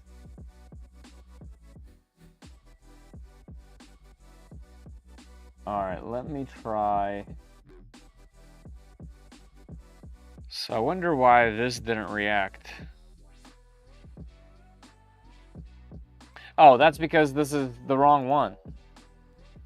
That's why. We need the Z one. Y.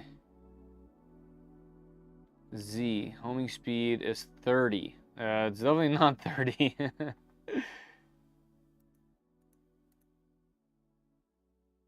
Homing X is 100.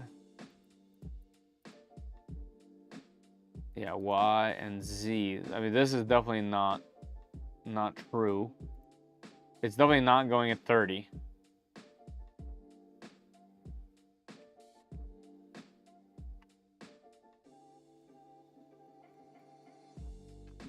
Is tap triggering as soon as the head moves up? Yes.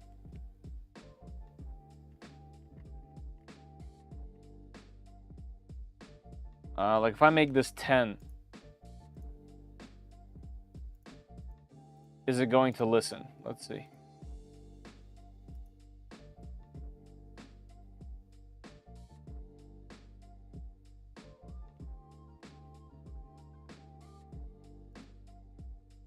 It is. Okay, so it's definitely not the speed, I can confirm. It still presses down just as hard. So we can change that back.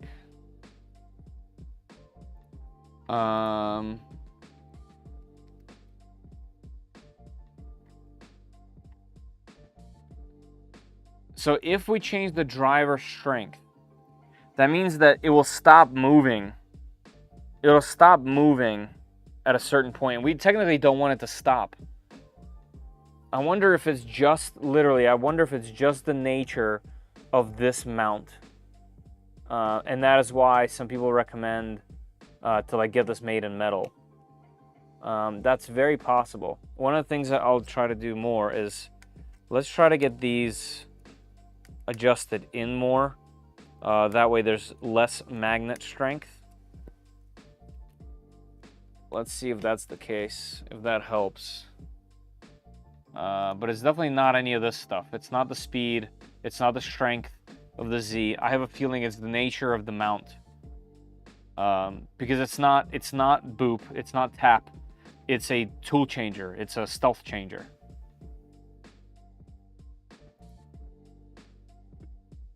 Yeah, I mean it presses hella hard.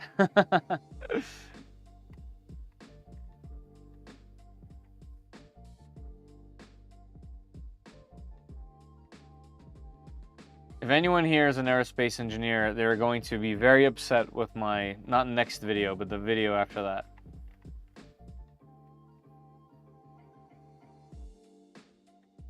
All right, I'm gonna call that okay. We can figure that out. The motion of it homing is amazing and works. Let's move on to the next part. The next part is getting the A and B motors set up.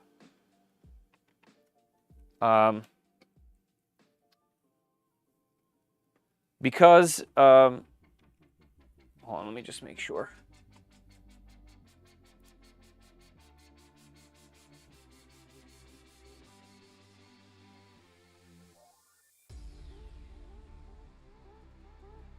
Let me do mark as unread. I can't answer that at the moment. All right, let me chop these belts off because they are set up just fine.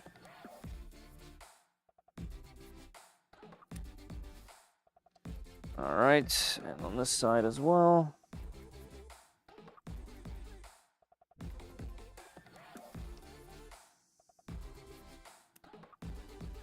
All right, luckily those flew away wherever some of my other stuff is.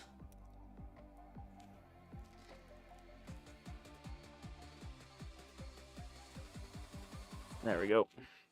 All right, let me make sure that doesn't interfere. Okay, we should be good. Okay. Let's lift this up some.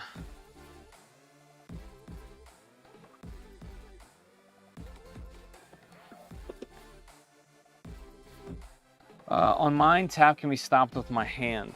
Yeah, I mean, I can definitely just, you know what I mean? Like, it's not that much pressure, but I think it's just the nature of the mount. It does have like a tiny bit of play in there. Yeah, it just does. And you know, the way that this tool changer works is this thing has these pins and magnets, and this has guides in it. So the shuttle itself has guides, but because this is a separate piece and not together, I think it's just gonna have some play. Like, there's no way around it.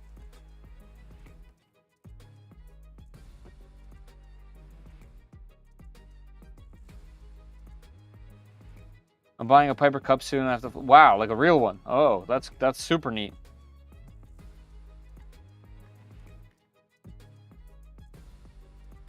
That's like crazy exciting. Yeah, you're gonna be laughing so hard at my next video. Like, not the one that's coming up right now, the one that'll be probably in what, 2 weeks, a week. You're gonna be laughing.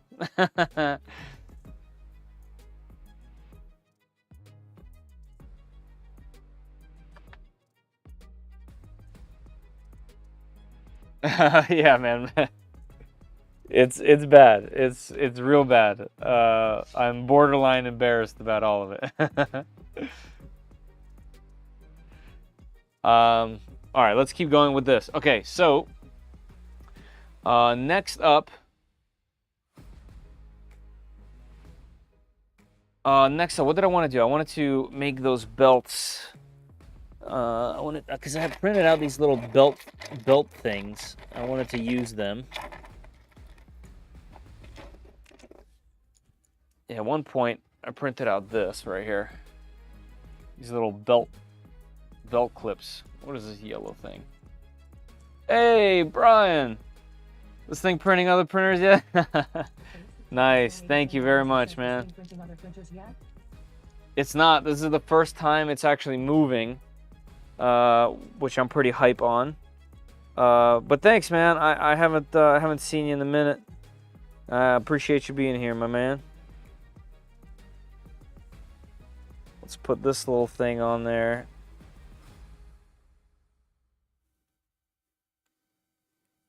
How does it go? Speaking of, we got a song about lemons.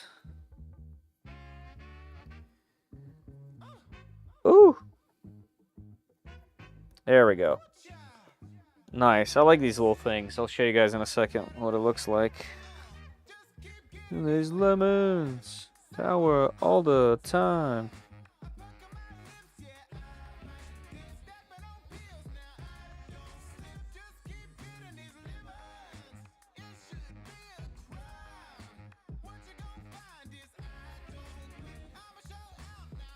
Oh yeah, I love it. Here, check this out. So it's just like a little clip, but it's a nice little finisher. I love it.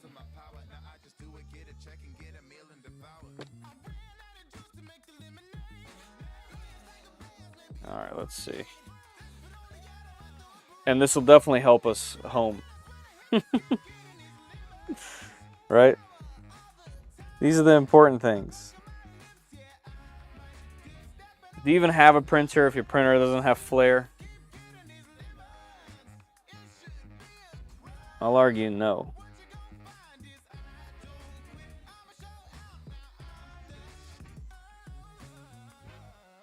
This way? No, this way.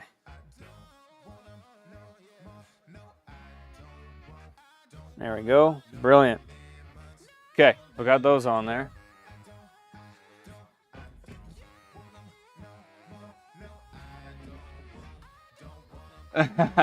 Well, you didn't. You didn't see what happened to it. But the clue is this.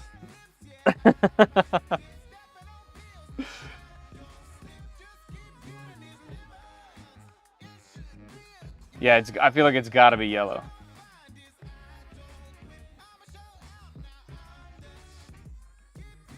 I haven't yet. We have a bed heating issue. Hey, John. How are you, friend?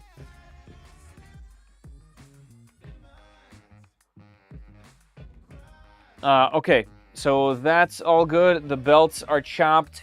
Okay, let's test the X and Y.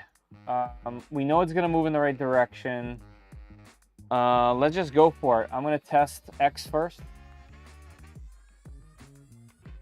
Okay, so we need more there. It didn't have enough tension to move because it's actually not lubricated. Let's go with Y. Y needs to be reversed because it's homing forwards, but that worked. All right, so Y needs to be reversed. Let's do that because that's a simple one.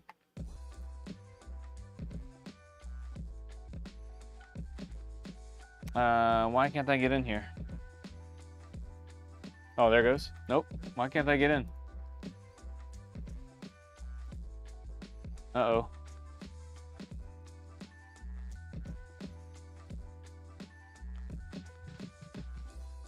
You can print PLA with a cold bed. That's true.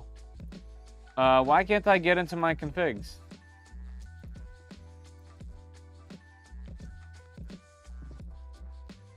There we go. All right. Let's do...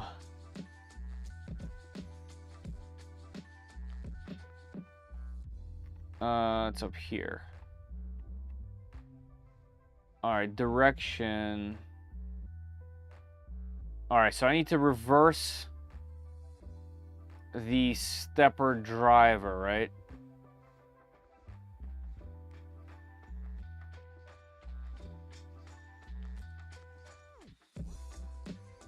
Hold on, I gotta brain this. Stepper X.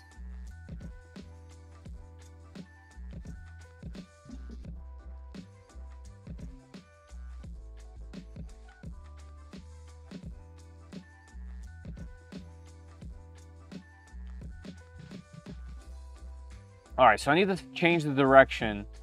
Do I change the pin? I think I changed the step pin, right? I have to add an arrow. Dir pin, okay. And then how do I know which one is which? What was the last one that I made move? Y, okay. So the Y, this one. Dir pin needed one of these guys. Derp pin, that's right. Let's try that first. Oh, whoops. Yeah, exclamation. Yeah, you're right. You're right. I totally blanked on that one.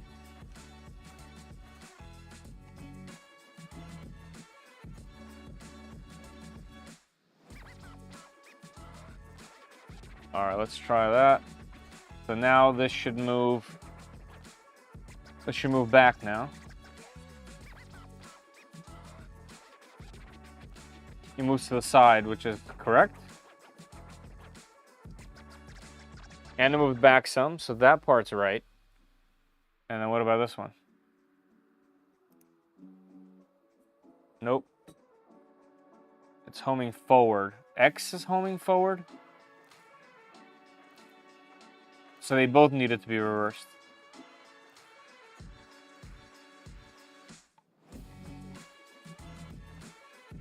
So this guy needs an exclamation.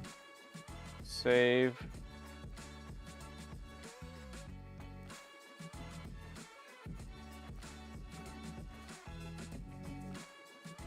Oh, thank you, Michael. Yeah, this is also from that doc, isn't it?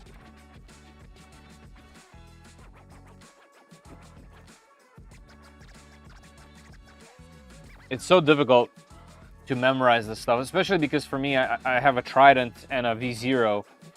I don't have a 2.4, so my first time with a flying gantry. All right, so X.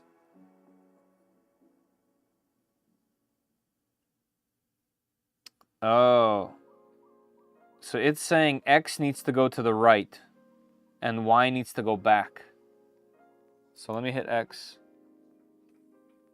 So that's wrong. So my X is going in my X, okay, so the X is in the wrong direction now. X this way.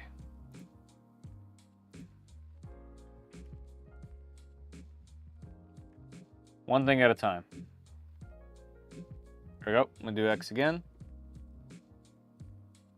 Now it's moving forward? What?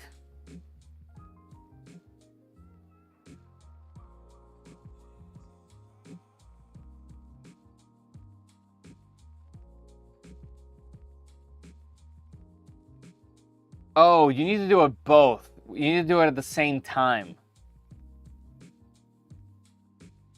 Do you have that Voron doc page up with troubleshooting steps? I don't, but there is a supplementary page that kind of shows you which one. I mean, I do have, you know, I do have this, like it's in here. Their direction was correct initially, but when I homed, as in like when I tested the motors, they were working correctly. Why can't I get into the printer configuration sometimes? Like I have to like I can't connect to the machine.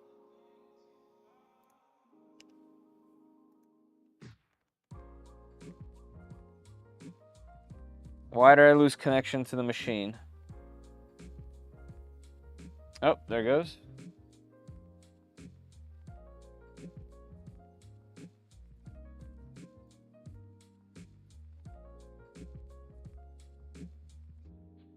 So let me try to figure this out. So stepper X and stepper Y. So if I just remove this to go back to both of them not having anything, what does this do? I'm excited to look back on these builds and decide what my first kit printer will be. I can't wait for the next live stream. See you later. Hey man, thank you for being here. Yeah, there's so much information. Like this is the 11th or 12th video on this machine. I did the same thing for the Trident, and I did the same thing for the V0R1. So far, I think out of all of them, the Trident is the easiest, but the most like basic, and like mods are very easy on it because it's large. The V0 was definitely the second, just because it's a little bit more fiddly, but very fun build, super fun machine. And then this one is very complicated, and it doesn't have much documentation. For Core XY, X and Y are controlled by both motors. Can't swap one motor and change the direction. That's what I've been doing, because I'm not that smart. I've hit my head a lot, you know? Try putting them back and swapping the wires. Ah. Putting them back and swapping the wires is probably it. So I just put them back. So this is not up, and this is not up. And when we go here and do X, so if I hit X, it should go to the right. That's correct. And then if I hit Y, it should go to the back. But it goes forward. So what do I need to switch?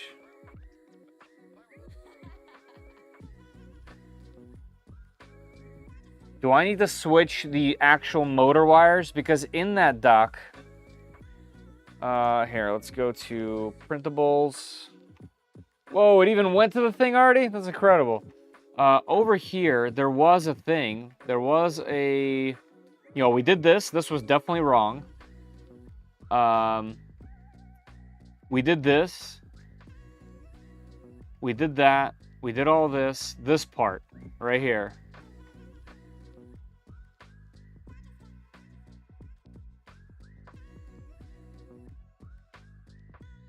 If the moves were diagonally, check belt. Nope, we don't need that. Printer homes, front left. A and B motor, A and B steppers are swapped. 4x5 Vorons go from right rear. Test it with the following command instead of G28.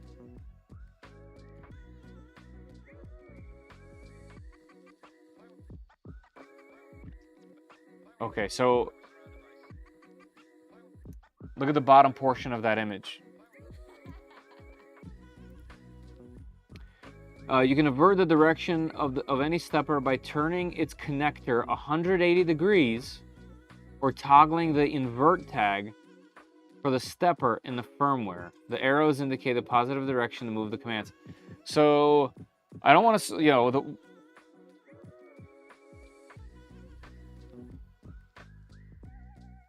oh, my brain is breaking right now. Gantry always moves the wrong way. Pain in the ass to get it right. It is. I do remember somewhere on here, somewhere in this doc, there was a thing about motor wires. Also, this I have to check because mine is broken. But somewhere here there was a section on it. This. But this is for Z motors, so this is not a problem for us. Okay, I'll go back up. You're getting the bottom left.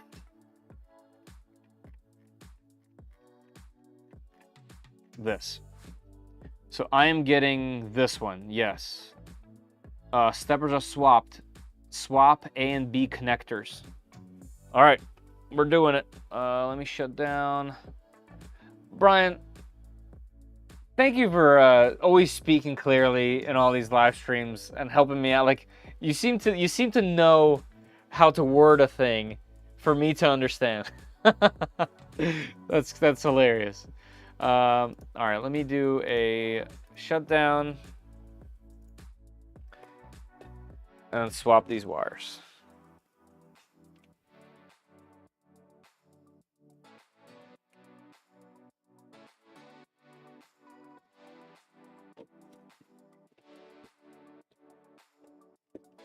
All right.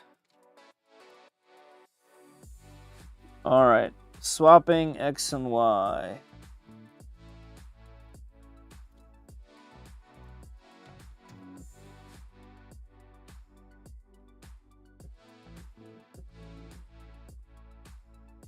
All right, those have been swapped.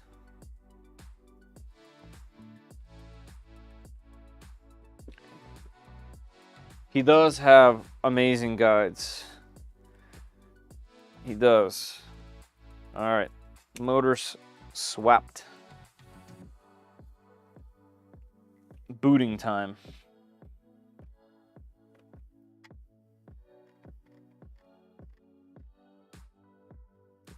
Yeah, Michael, thank you. Thank you, thank you. Much appreciate. Refer to the arrows, thank you. I can be hard-headed sometimes, huh?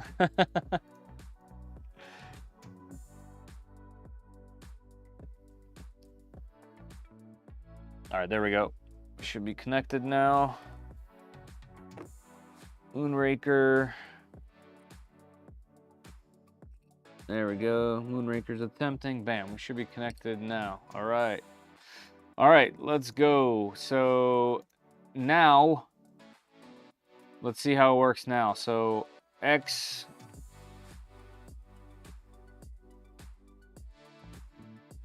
X should go to the right. It does. Okay. And Y should go backward. Yay! Woo!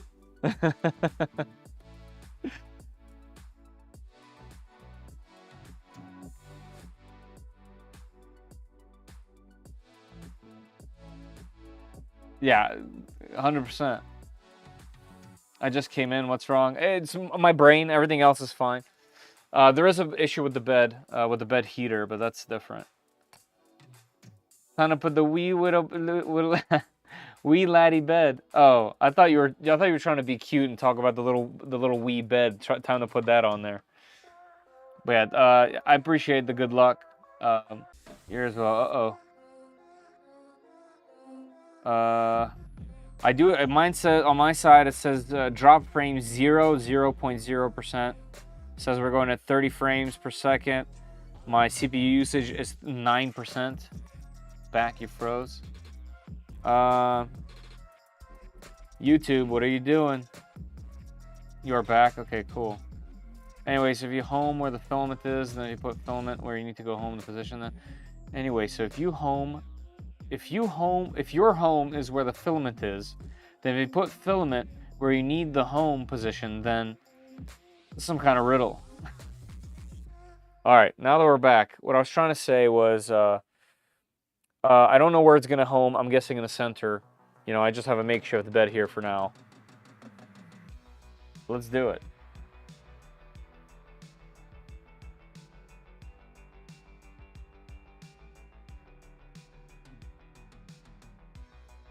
All right, I'm just gonna hit home and let's see what happens. I'll have my mouse on the emergency stop. Let's go.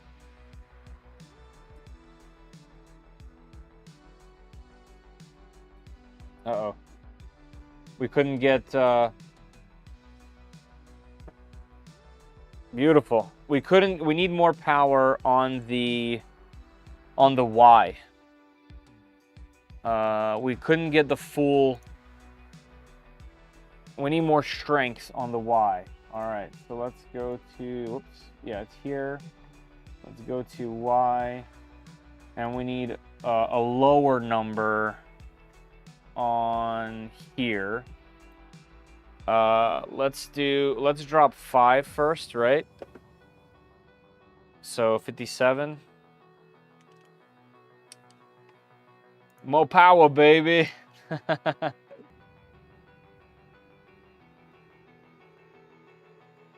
Yes. All right, let's see. Let's restart. Man, we're almost homing? That's crazy. By the way, everybody, there's about 45 minutes left. There's a There's a PLA giveaway by 3D Max. It's US only, and it's pinned at the top of the chat. So head on down there. I'll be giving it away in about 45 minutes or so. More? Okay, now I do see some drop frames. 8.4. I wonder if there's an issue. Like, my internet has been okay.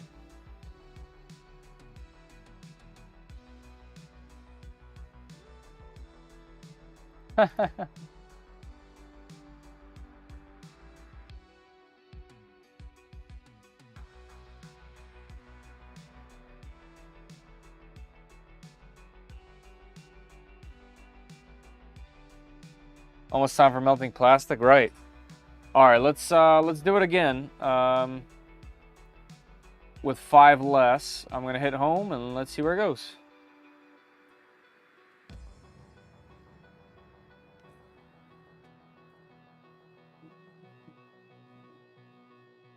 Okay, so that was enough. It did home in the back corner though, and I needed to home in the center of the bed.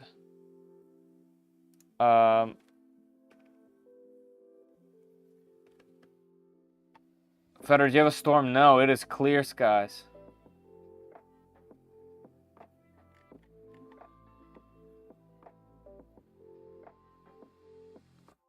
All right, I'm gonna do it again just to make sure it's all working. Yep, looks like that was enough power. Perfect. Okay, I just don't want it to home there, but otherwise, that's pretty good. Let's turn the motor off.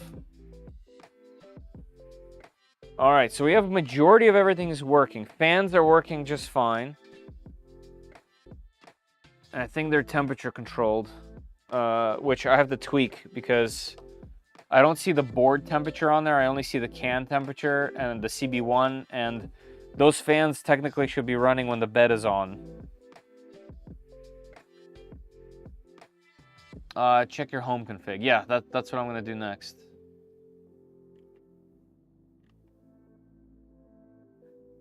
Maybe it's aliens.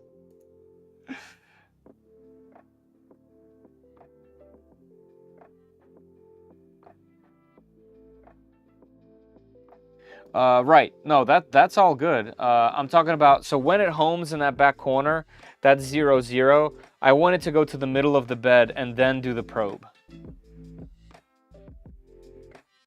What's your homing setup on this? Boop or QGL? What about Z offset? I haven't set any of that up. This is a version of Boop. Homing override, I have not set any of that up. For those just joining, True Rex was kind enough to give me his config. And I had to, this whole stream I've been kind of editing it just a bit for my setup, because I do have a different CAN setup than him. But otherwise, it's been his config, so I'm unfamiliar with how some of this stuff is set up. But let's see. Homing. I don't think there's a, I don't think safe is set up. Yeah, there's no safe homing. Unless it's in macros. Oops, is it safe? Yeah, I don't think it's set up.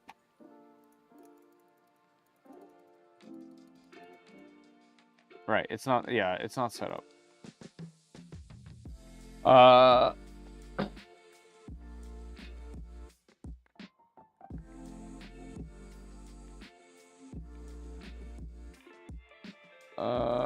Is there an override? No, so no override and no safe homing.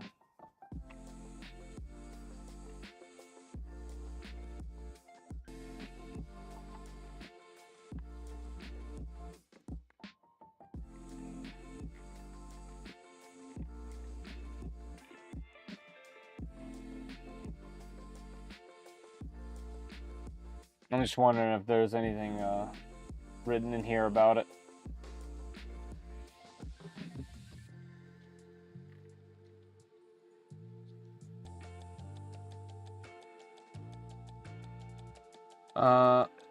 How much can you follow v2.4 configs and docs for this? Probably all of it. It's pretty much exactly the same from what I gather.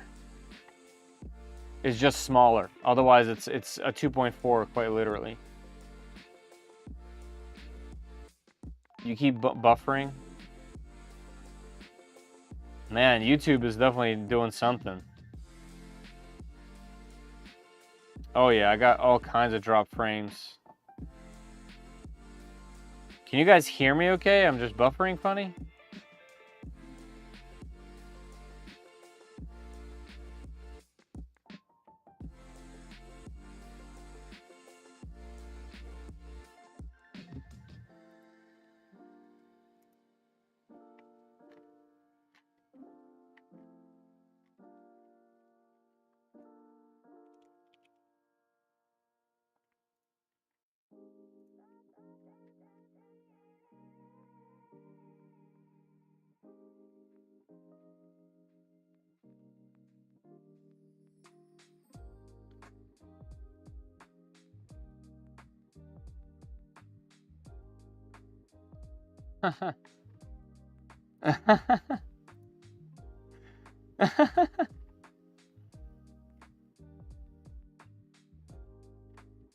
So when it does cut out, do you guys still hear me or what? Oh, stop completely, like audio and everything?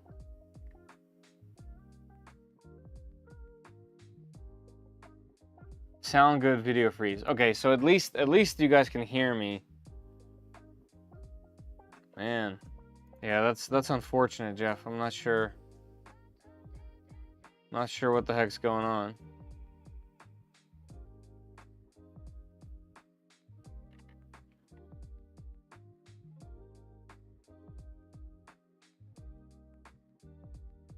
Just like Trump and Elon, maybe cyber attacks. Someone doesn't want to hear what you have to say. Very possible. I think I'm being canceled.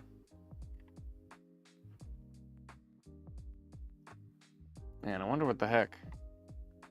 All right, so in here we got homing X and homing Y, and then homing Z. Here's homing override. All right, now here's the question, because I legitimately don't know. Oh, here we go. Home Z, status homing. So center of the bed, it should go to 9090, but it doesn't.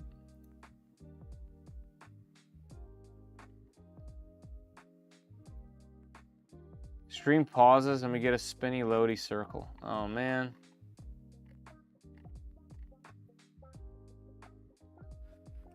I'm on a Mac, so there's no updates for that.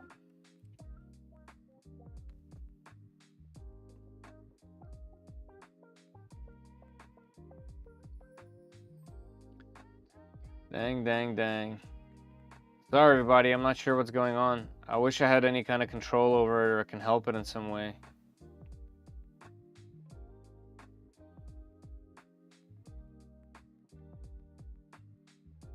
Yeah, like I can see, like at some point I dropped 31 frames, but it's green at the moment.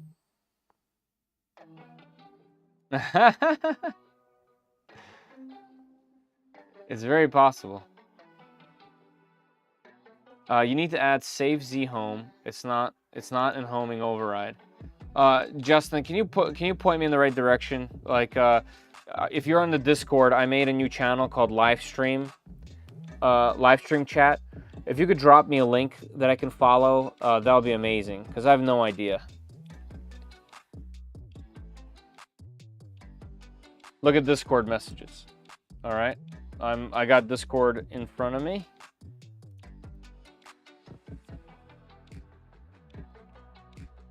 Ooh, what's this? Homing override. Paste this in macros.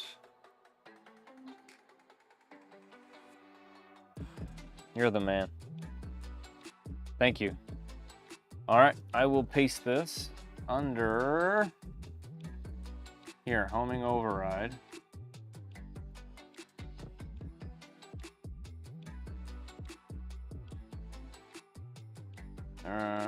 Right here.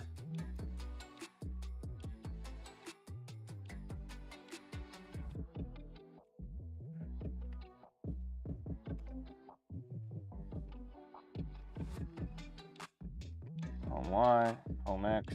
Oh wait, I gotta undo.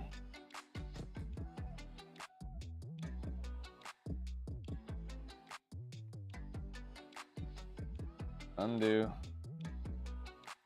I did too much. We need this and this right there. So the Z stays, yeah. So what's different here? Oh, you have X090. Okay, I see what you did.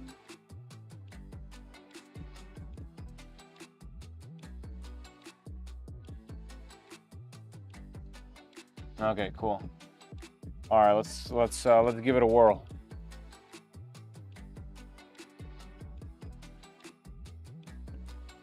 Oh.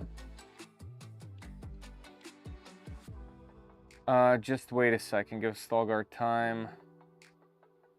All right, what did I mess up? Macros. All right, so something in here.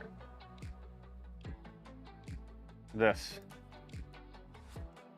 That needs a comment.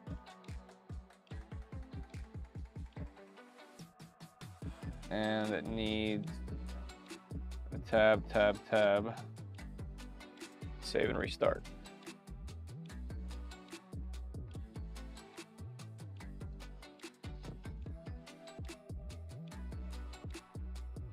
All right, here we go. Let's do a home.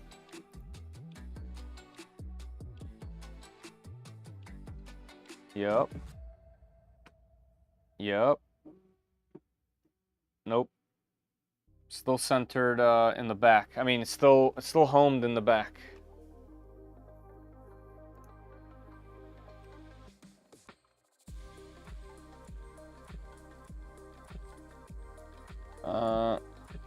Type it on home configuration. If it doesn't make the same thing happen to me to a friend when we finish the switch wire.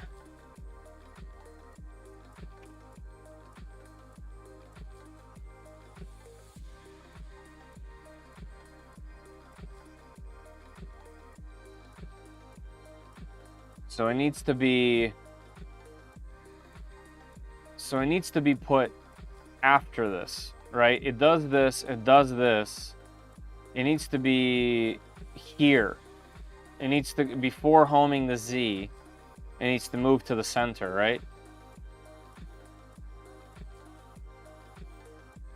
Or does it go here?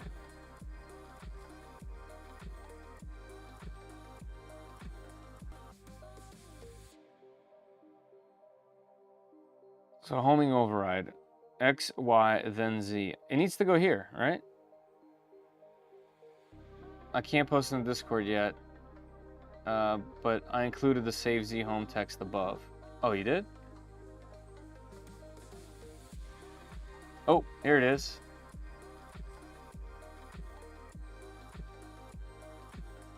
Position 175.75. Is that for a larger machine?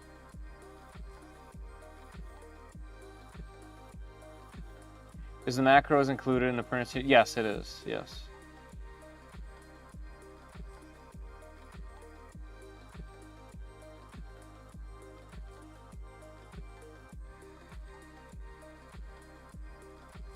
Also, thank you for leaving the SD card. Yeah, absolutely.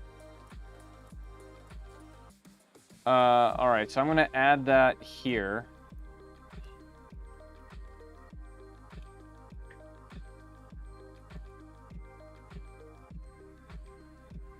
All right, save Z.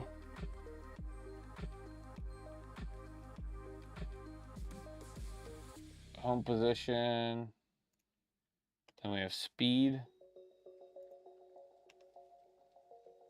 Z.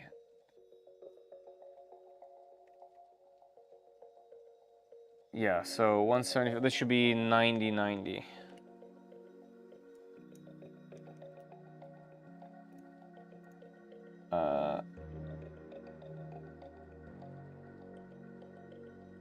And the Z hop, that's already happening, I think.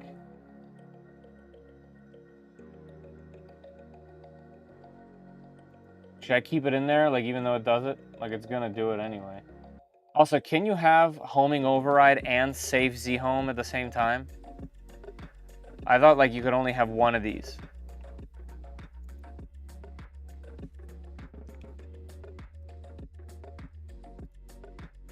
I mean, it'll tell me. It'll tell me like right away. Yeah, unable to parse Z hop in section save Z home. Why? Why are you unable to parse? Oh, it's because this isn't the comment.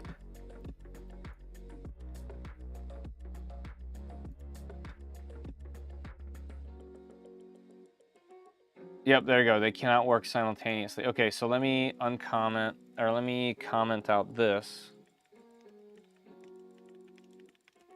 All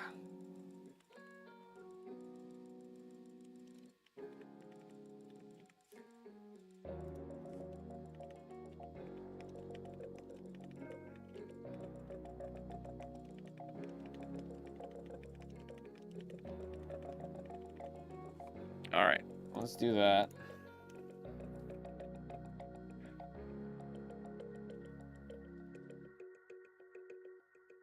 It's not a macro.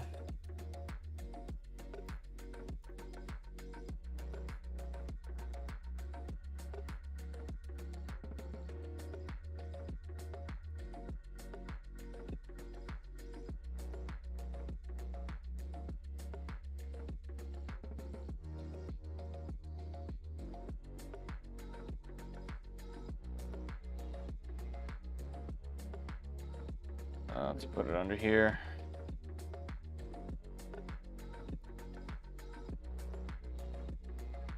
Let's try that. Don't use save Z home with sensorless homing. It randomly breaks things. I have a PI bed with scar with a scar to prove it.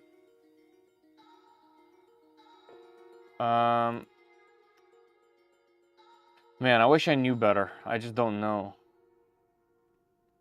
Okay, if that's the case, TrueRex, and I shouldn't use it, do I change this? Is this what I alter right here? This is where I want it to move to wherever?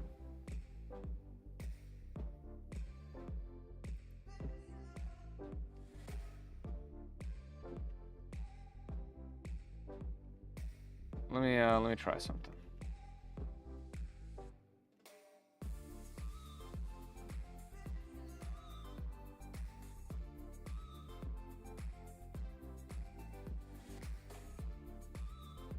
Home X in my position is 90. Here, let's remove this.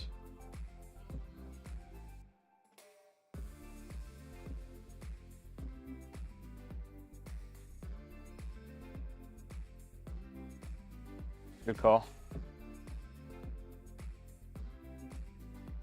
Good call. All right, so this thing right here, so homing override. So this is essentially saying if you home this, if you home this, if you home this, do this, and then end. So somewhere here, before this, I need to move it to 9090.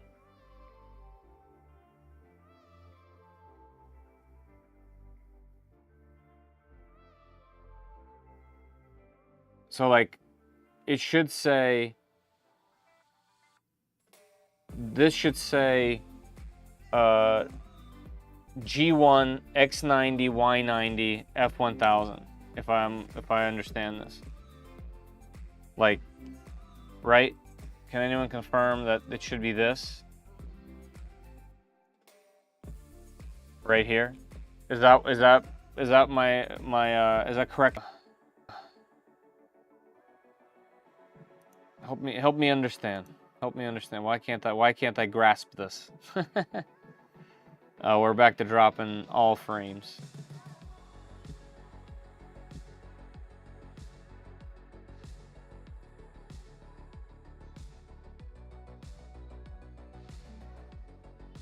So you're saying G0 and Z30.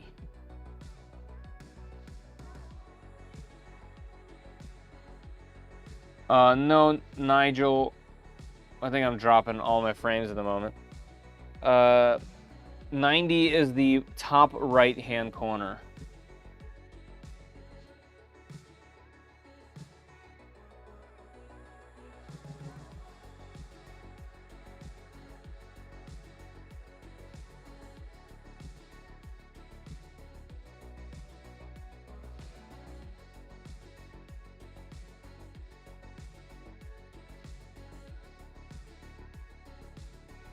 DaVinci I did, but I get an error because it's trying to use homing override and also save zhome, and you can't use both. You have to use one or the other. And then TrueRex, which is helping me, set up how he has set up his machine. He's saying not to use save zhome because it messed up his bed. So he's trying to help me to get this thing working correctly. G-code macro G32. So, man, can you help me understand why we're adding another macro instead of doing it in here?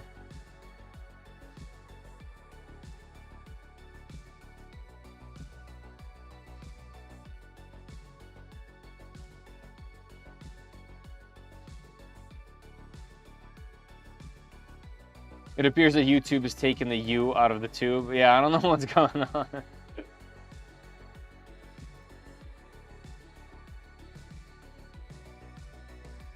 TrueRex, I'm just trying to understand. For some reason, I can't grasp it. Like I don't get it.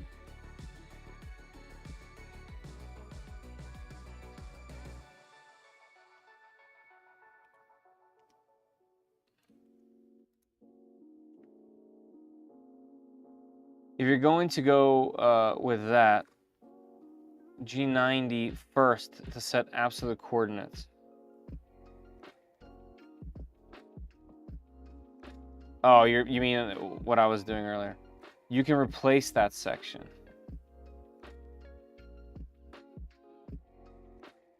All right, I might have like done things before. Like I'll let the stream catch up because now I'm more confused right now than ever. Turn off Z-homing or your bed is going to get trashed. What? I'm so confused. Turn off Z-homing or your bed's gonna get trashed. Why? Why would my bed get trashed?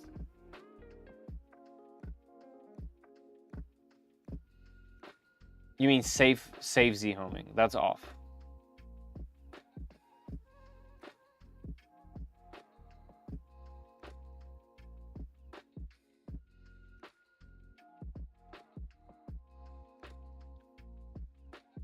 Yeah, there's a lot of buffering going on. I can tell I'm dropping frames. What's interesting is my connection is showing green. And it's showing that I'm putting out 30 frames.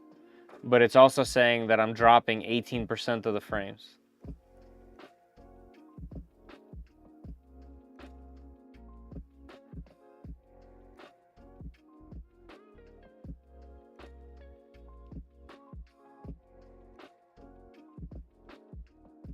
The G28 macro section, replace it with what I sent you.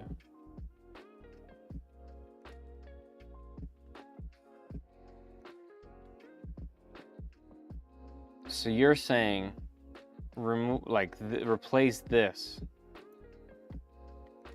Because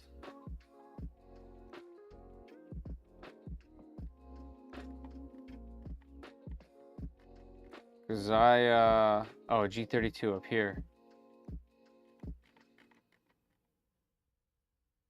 Uh-huh.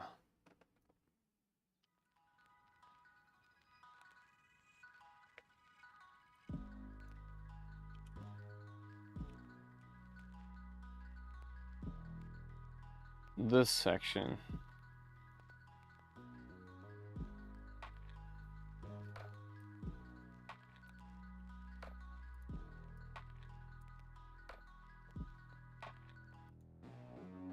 So this and this is 90. This makes a lot more sense. This is, okay, this makes sense. Yeah. Okay, yeah. Okay, this makes sense. I was so confused before because I thought you were telling me to put it here and it just, nothing was clicking. Yeah, this I understand. Like, I can read that. Thank you for sticking with me. I know, like, you can't talk and I'm talking, you know what I mean? So I appreciate that. All right, here we go. I'm gonna hit home and see what it do.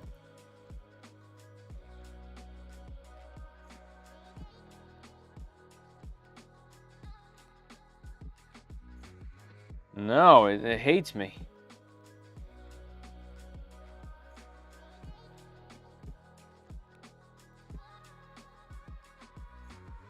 Why not, printer? Also, guys, just as a heads up, we have about 15 minutes left in the giveaway. So if you guys want to if you guys are going to be sticking around, you're in the United States. There's only 42 people in, so pretty good chances to win. There's a pinned comment at the top of the chat. Enter there for a chance to win a spool of PLA from 3D Max. G28 is not being triggered. So that's got to be here. G28 has got to be here. That looks okay.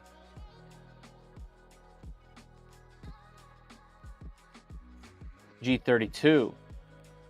Right, from above. That should be here, shouldn't it? Open your stream up on YouTube and listen to the buffering. It's horrible. I'm sure. There's just nothing I can do about it. Like, I can end the stream and that's about it.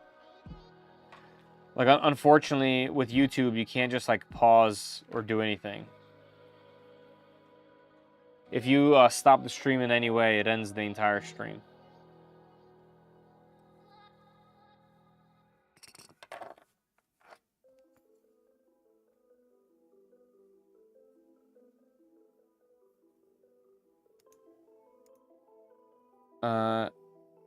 I think it's this. Am I off base here? Like, if I do this, and I type in G32Z, or just G32, wouldn't that do it?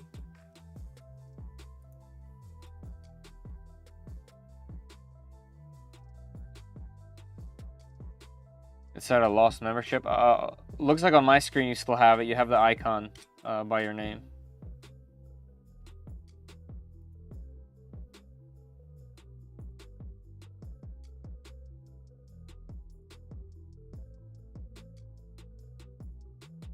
Side note, aren't you glad you don't have to recompile firmware for these? Oh my god, yeah, Nigel. Like there's no looking back.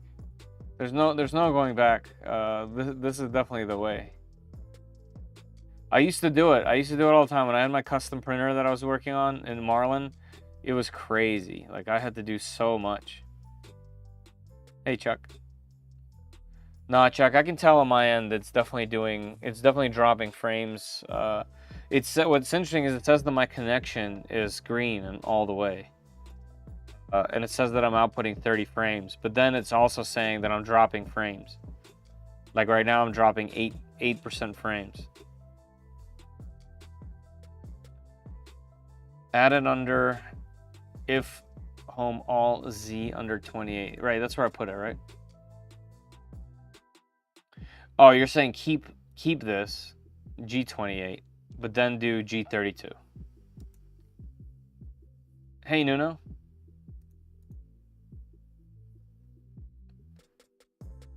True, is this what you're saying right here?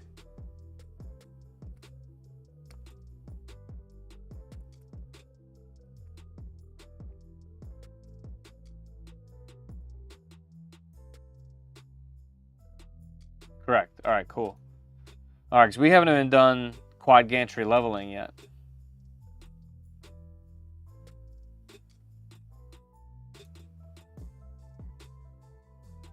All right, let's go.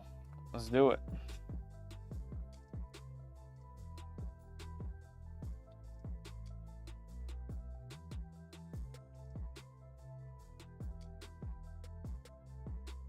Nope, it hates me. All right, this is probably something that I'll have to do off stream when I can like pull up a bunch of docs and go through the docs like I typically do with all the other machines instead of trying to like piece it together, if that makes sense. Because for whatever reason that part's not working, but everything else is working great. So Micron and 2.4 need quad gantry leveling, right? Yes. Do you need to do an initial home in the middle? Also yes. Hey, Zoomy. Called the end, right? Yes, Brian. To answer your question, yes and yes. So the machine has never done a quad gantry leveling yet. It hasn't made it there. I have a feeling something is not correct in the macros. Just I had got to be missing something.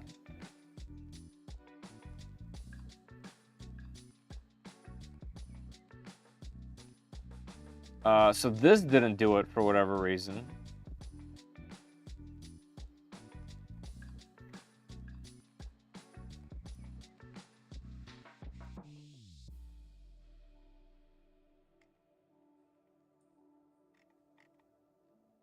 What if I manually type in G32?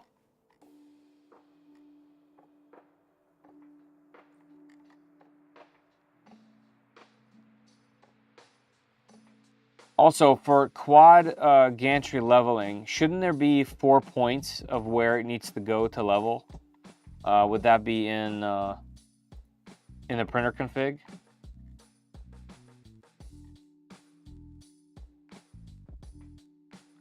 I'll figure out why it works on my 350 and adjust it from Micron. Awesome, awesome. Once it's homed, it should be ready to do a QGL. No, correct, but it needs to home in the center of the bed and not at 0, 0, because that's what it's doing. It's essentially homing X, homing Y, and then homing there for Z, but it should home X, home Y, move to the center of the bed, then home, and then do quad.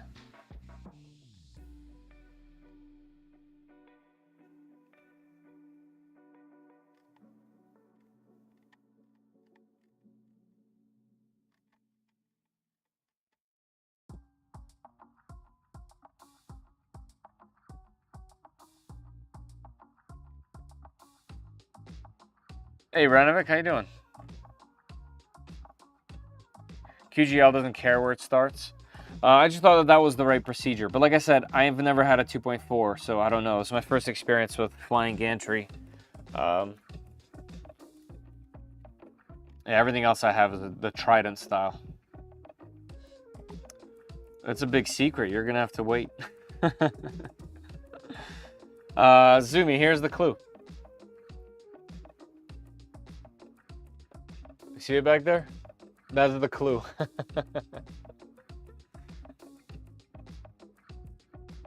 Guys and gals, there's about 10 minutes left in the filament giveaway. So if you're in the United States and you're going to be sticking around for another 10 or so minutes, jump into the top of the chat. There's a pinned comment. It'll take you to a gleam.io link where you can enter for a chance to win a spool of PLA Plus from 3D Max.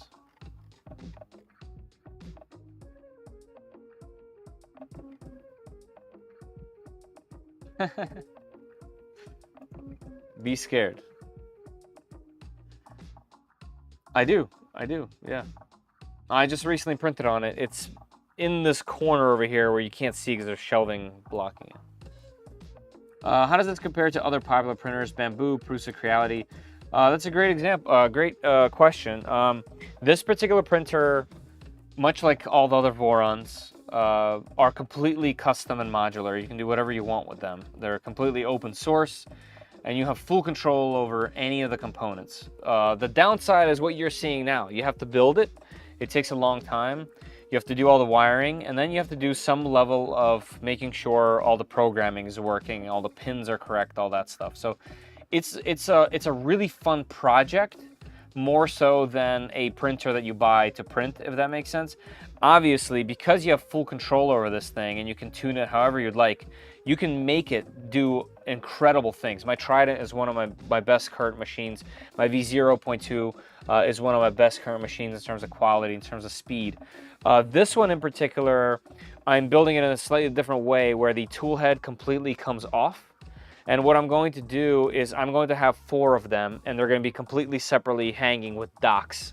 So I should be able to program it in a way where it could have multi-tools instead of just multicolor. So you could do color, you could do multiple different types of filaments, all sorts of fun stuff.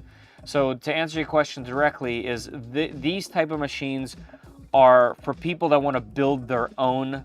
That's an open source project that you have full control over. A lot of Creality machines are open source to where you can build stuff yourself as well or modify stuff. Same with Prusa, although things like their motherboards are proprietary. But Bamboo, for example, you can't do much of anything unless it's a very clear bolt-on, like a tool head. By tool head, I mean a actual yeah. I mean you can change the tool heads, not the tool heads, the hot ends. Sorry, that was the word I'm looking for. Hot ends. So. Very proprietary, very closed. You have very little to no control with Bamboo. A lot more control. Everything is almost every single thing is open with Prusa, and Creality tries to be open source with everything that they can.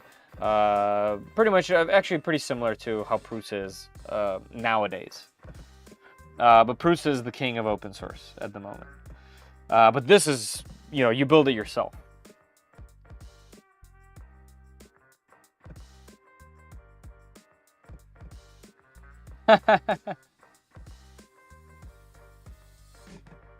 Nice. You want that? So similar setup to like a Prusa XL. Yeah, so this should be like a Prusa Mini because this is a very small machine. And I'm building it that way. Like you can obviously build this much larger, like a 2.4 Voron. This one is the miniature version because I want this to be like a desktop machine that's like a powerhouse.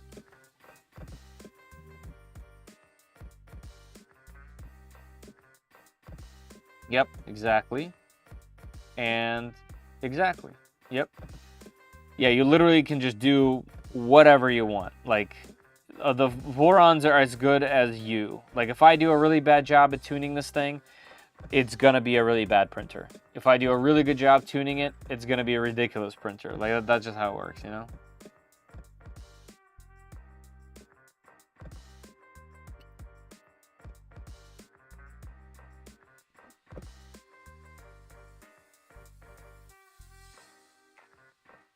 I picked up a Creality K1 Max, and it has not been reliable as I would have liked. Really, what type of issues have you had? You can see one probably right there, and in this camera, right there.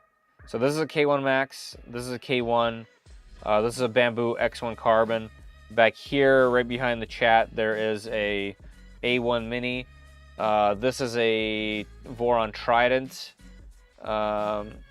There's a Voron V0 right over here. That's my go-to desktop machine. And this, as well as a Delta machine behind me and a resin machine.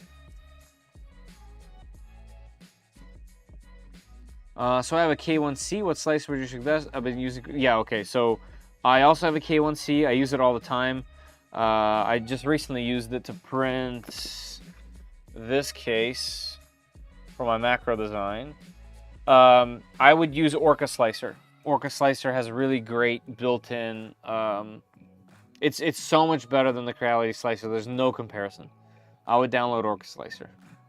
Motherboard hot end failures. Change to Microsoft's hot end. Admittedly, I also had a motherboard burnt out. So when I was printing this, like the full 1-to-1 scale of myself, at some point during one of the prints, apparently the fan has hardware that touches one of the stepper like fins, and it shorts it. So they sent me a fix. Well, I printed a fix for the fan, and then they sent me a new motherboard. And after that, I've had nothing. It's been super reliable. It's printed probably more filament than any other machine that I have. Yes.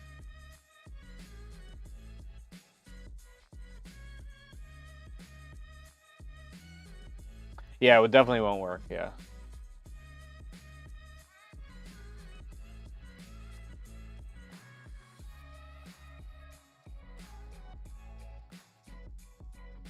We're putting ASA on the Creality K1 Max. Do you smooth the bed with glue stick? Yes. What temperature are you using? I'm using 270 hot end, 100 bed. Really similar. I think it's 265 or 270 and 100 on the bed with glue stick. Definitely glue stick. What I do is I take the bed, I put glue stick all over it. Then I take a wet paper towel with like as wet as it can be really, and I kind of even out the glue stick. So that there's no lines or bubbles, and then while it's kind of still wet, I put it on the bed with the door closed at 100 for a while, like 10 or so minutes, 15 minutes. Let that glue dry and bake in, and then ASA works fantastic. Hopefully it gets there as it's down for a month. Oh man. Oh, it was down for a month. Yeah. Yeah, I hope you get it soon too. That's not very fun. Yeah, with ASA and ABS, you have to use glue stick, at least in my experience. It seems like the stock Micron 2.4 CFD just has a G32 defined. That goes G90, G28, QGL, and final G28. No home in the middle. Ballistic. Let me try to understand what you mean. Let's do this one. Guys, there's only about 2 minutes left in our giveaway, so please jump in that if you're interested.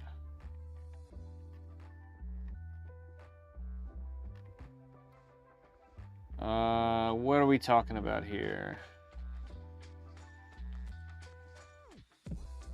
Like Micron 2.4. Oh, like in which config? In a macros config? It has G32 defined. Yeah, right here. That does a G90. I don't have a G90. What's a G9? What's a G90?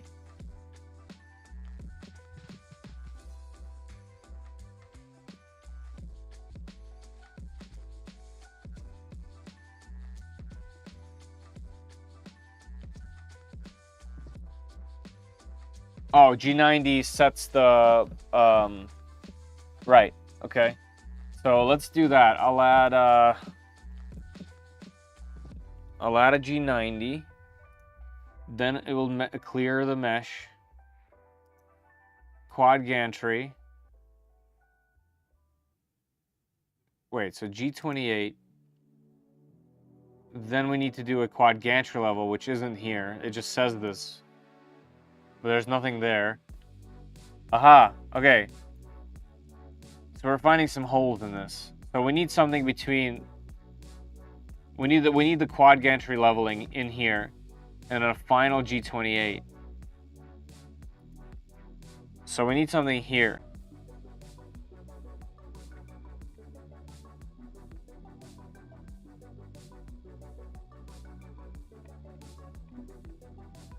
What if we go here, type in Micron G32.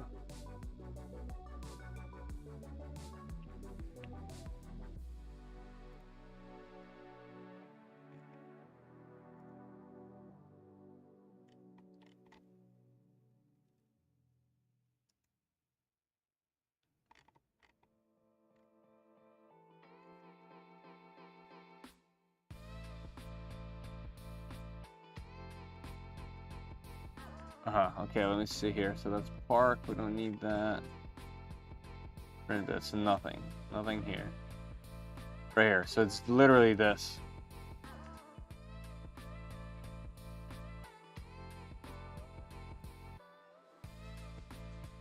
Hurry and draw. Hey, patience, everybody.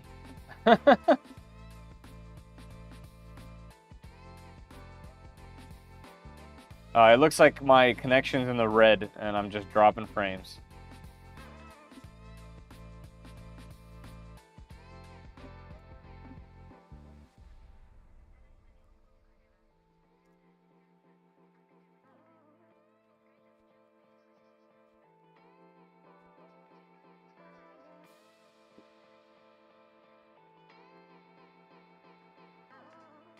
So homing just doesn't do... It just doesn't do anything.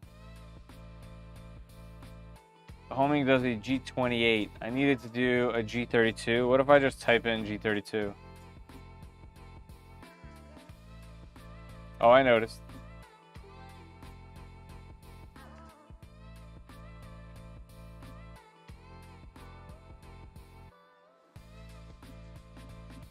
Haha.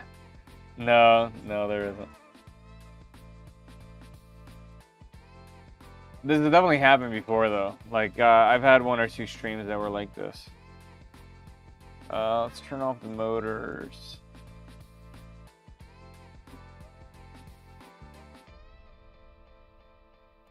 I'm just gonna try running G32 and pray for the best.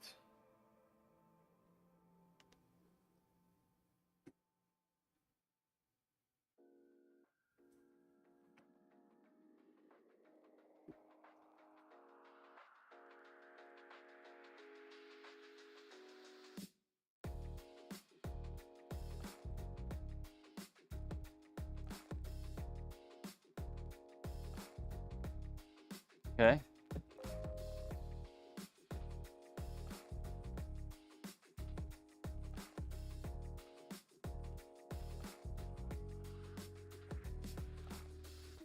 So far, so good.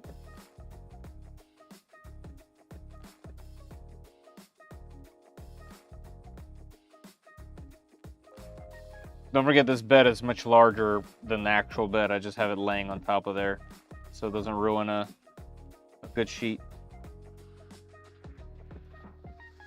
So it's doing it twice now. There we go. It made the adjustment. I saw it go up.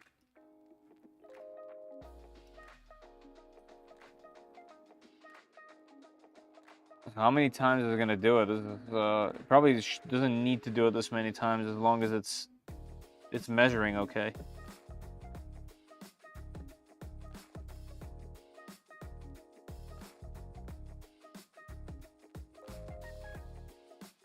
Well, we're going on a 4th round.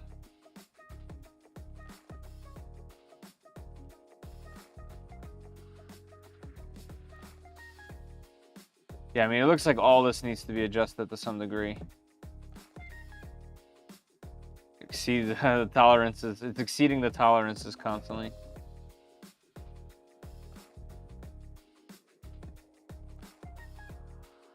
So it'll just be doing this until, yeah, too many retries, yeah. Okay, but that got me where I wanted it to be. Yes, it was. But keep in mind, I had to type in G32. It wasn't doing this at when I pressed the home button. So when I press the home button, it still goes to the back right. And in fact, so it's basically just a matter of figuring out the macros. The problems are revolving this. And is G28 defined in here? And can I even define G28? Because I think that button... Oh, you know what I need to do? Where is it? Where's the override? This needs to be this one. This one just needs to be G32. Right? Wouldn't this do it? I'll just try real quick and then we'll pick... Whatever the outcome of this, it doesn't matter. We'll pick right after this. Alright, let's go.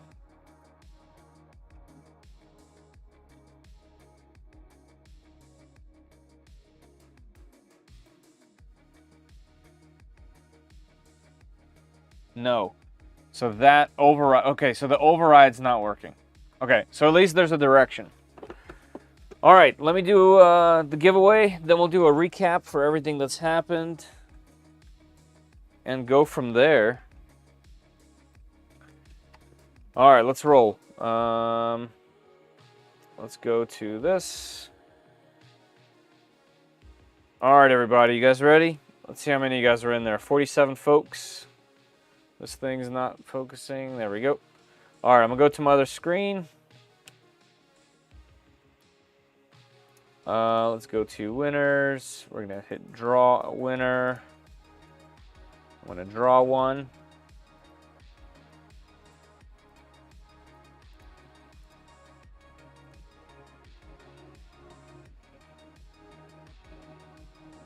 Come on, draw.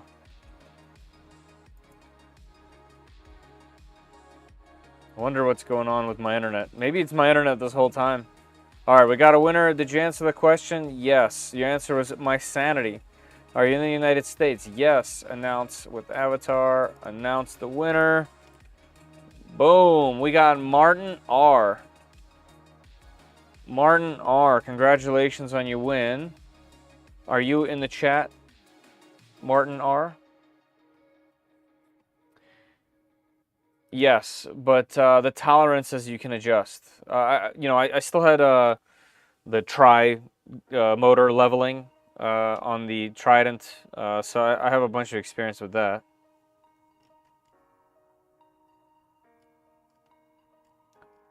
Hey, there he is.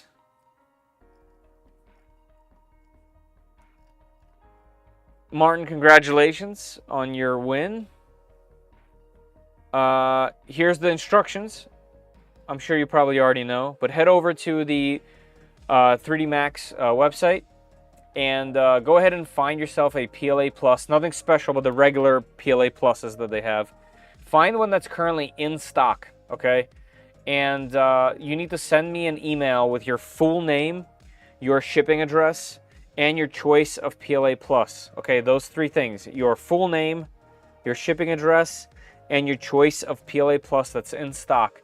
And you need to email me at Fedor, which is Fedor, at 3dprintsos.com. Okay, that's Fedor at 3dprintsos.com.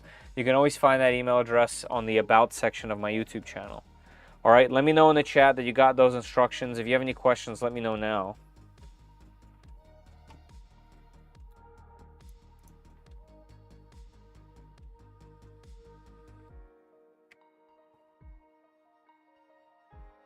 Got it. All right. Awesome. And I see you're a YouTube member, so thank you for that. Appreciate you. Wait, if I ever won, do I need to send you all that because you already have my info? Yes, you do, because it counts as like an entry. Basically, their format is I have to gather a couple of them, 2 or 3 or 4, and then send them in an email in a specific format, and that's how they take it and put it into their ordering system. So, yes. If you won again, you would have to send me that again. But it's, you know, it's easy, and you win. So, either way, congratulations, Martin, on that. Guys, I want to just thank every one of you guys that's helping me. I truly appreciate it. It makes it a lot more fun and interactive in these live streams than me just sitting there alone and figuring this out. Obviously, I've done it a bunch of times, but like, and then I try to make some content revolving around and try to help others. But when you guys help me, it's a whole different thing. It just makes it a lot more fun, at least for me. Obviously, I could sit there and Google and do it, but it's just fun doing it with you guys. So I want to thank you for, you know, sticking around and literally sending me information, helping me along, and hopefully to other folks that watch this, if they're building something like this, hopefully it's entertaining to them as well. You know, and we all have the same amount of information during these builds, so hopefully this adds on to that. But other than that, we got actually quite a bit done. This printer is technically fully capable of printing. Right now there is an issue with the print bed where it will not heat. I think I blew the thermal fuse on there. And what I'll do is I will check it if it's broken. If it is, I'm going to bypass it just to get this thing up and running, and I'll obviously order one if that fixes it and it works. And then we should be good to just tune and print. And as soon as this thing prints, I'm going to do a review for you know, for the rest of it, how it functions. And then as soon as that is done, I got all the parts I need except for a power supply to do multi-tool heads. Obviously, I'm not going to enclose this thing because we're going to be working on it a lot, and I'll enclose it later when it's built. But man, that's fun. That's fun. So yeah, thank you everybody. Yeah, group effort, 100% group effort. Makes it a lot more fun, at least in my personal opinion. Like I said, hopefully it does for you guys too. We have efforted tonight. You did. Plus, you guys had to deal with all these outages and whatever drop nonsense is happening with the channel. So, guys and girls, on your way out, please hit that like button. I would highly appreciate it. If you're not subscribed, jump on this. You know, jump on that. Get subscribed, and so that you can get notified and all that fun stuff when I produce some videos.